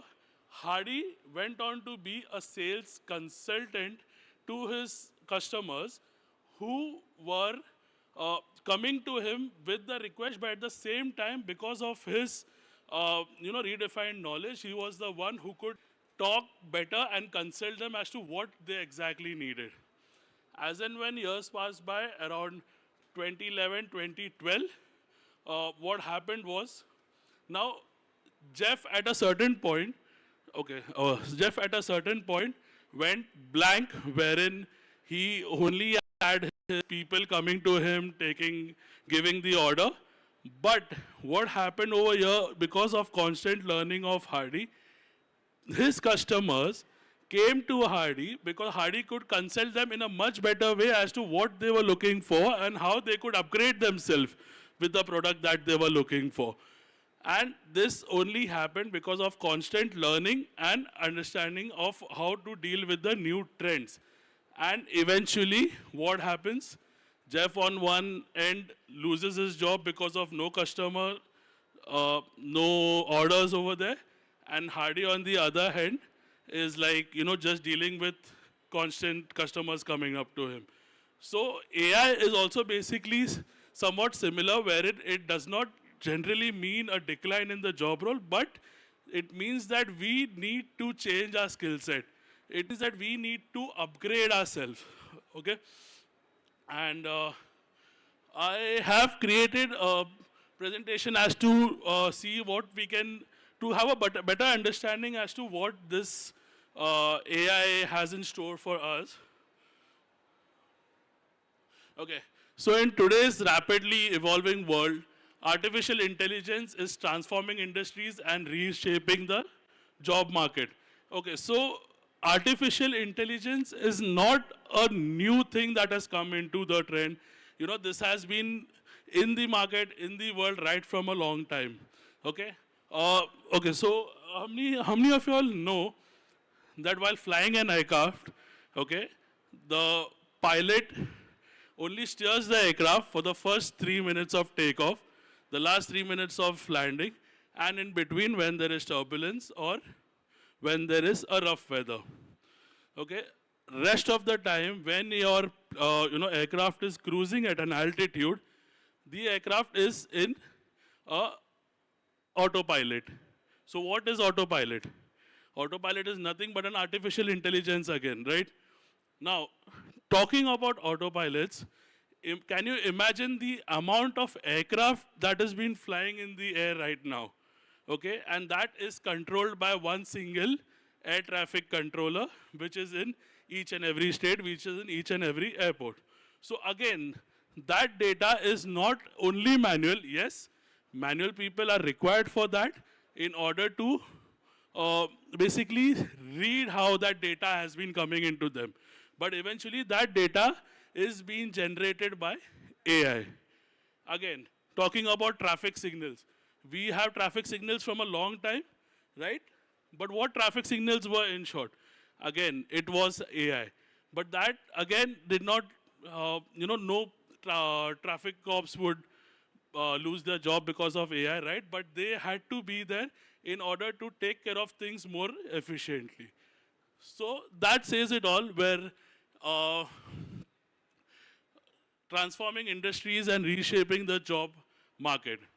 And AI is the simulation of human intelligence in machines that can learn, reason, and perform tasks autonomously.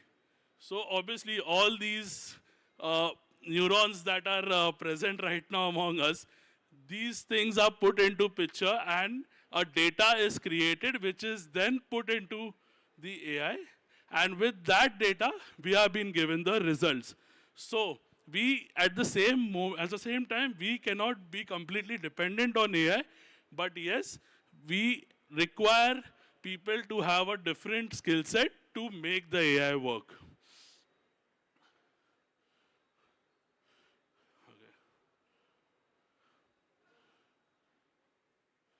Okay, so talking about the next slide, that is rise of artificial intelligence, and it has an impact on various industries. Let's see what industries it has its impact on. Okay, so healthcare. AI is revolutionizing the healthcare industry by enabling faster and more accurate diagnosis, personalized treatment plans, and improved patient care. So talking about healthcare, if you all remember, initially, whenever we had any blood test done or any of the scanning, anything that had to be done, reports used to take a day or two's time, right? But now the technology is so good, like obviously AI is used in this wherein you get the report at the same time, okay? And talking about operations and stuff, like heart surgeries, everything, it happens over the time with new machineries and stuff. So this is a constant thing that is changing in the healthcare department as well. Then talking about finance. Now me being from the fintech industry basically, so like I can say that the analysts also take help of the AI in order to generate a perfect report, okay, which is streamlined, which has a proper, it gives a proper result as to what report they are generating over there. And manufacturing, talking about manufacturing, AI-powered robots and automation systems are improving productivity. So in manufacturing, say in any of the field wherein manufacturing is taking place, there are robots that are being used, right from car making companies to product making companies. There have been machines which have been given a task, which have been given a command as to what they have to do, and that is what is brought into the picture.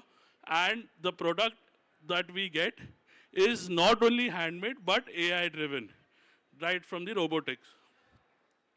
Then talking about transportation.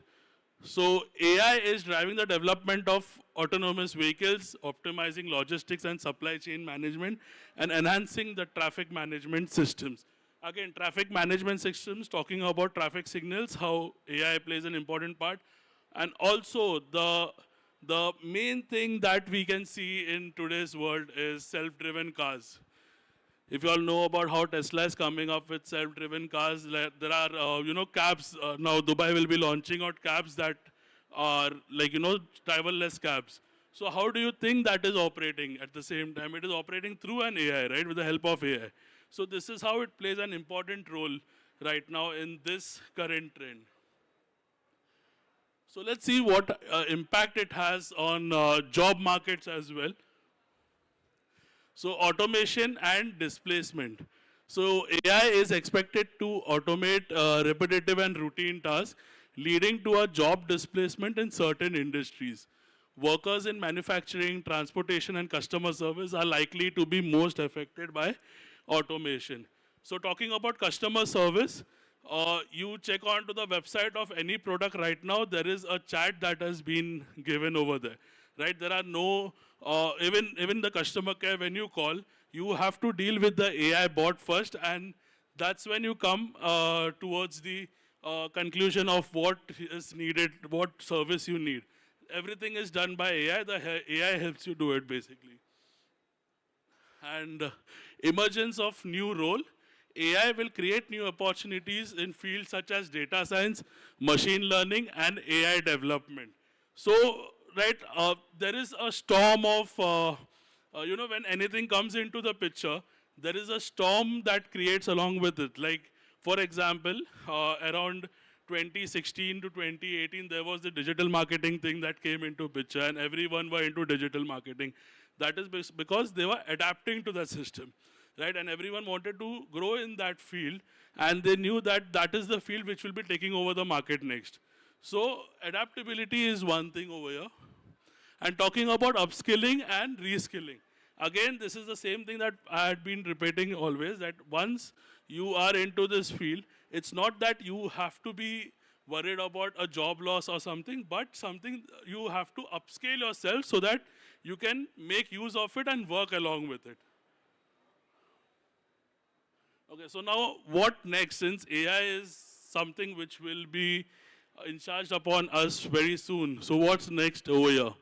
Adapting to change, upskilling, and developing a growth mindset. Imagine a person just sitting out there lazing around, like, it's okay, like what happens, I'll go with the flow. And at the same time, there is another person sitting around making efforts to deal with the situation, making efforts to basically learn. Who do you think would succeed at the end? The one just sitting around or the one making efforts to deal with it? Yeah? So developing a growth mindset. So coming up to preparing for the future, continuous learning, critical thinking, again, as to what has to be done. Collaborations, like people can collaborate with education industry wherein they can teach the new things about AI, machine learning and stuff. Adaptability, creativity, and emotional intelligence. Yeah, so coming up to the last slide, a recap about what AI is basically. It's revolutionizing industries and reshaping job roles.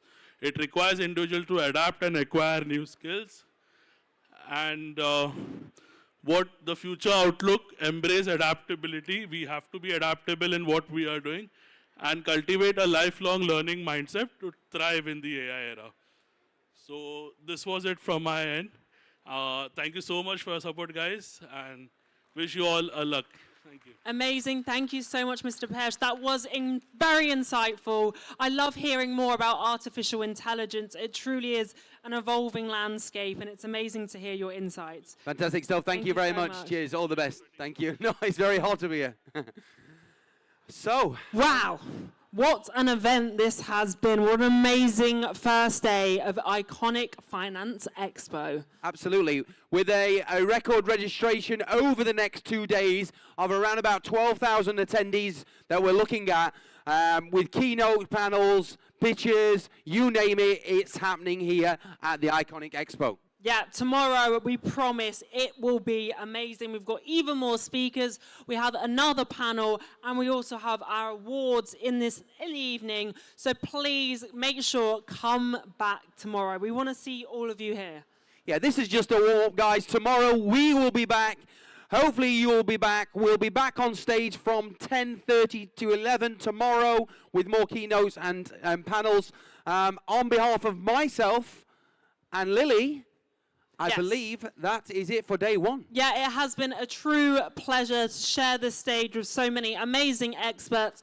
We will be back again tomorrow. As you say, get here early tomorrow. Do not be late. You do not want to miss out. Just a quick one before we leave. I just wanted to mention regarding the VIP lounges, make the most of the networking, go around the stands, make them connections. That's what you're here for, guys. The Iconic Finance Expo is about making them true connections, building that great networking, and getting some business. Yeah, all right, let's guys. build the community. Thank you very much, everyone. I've been Lily. This has been Rick. On behalf Good of ourselves, evening. thank you.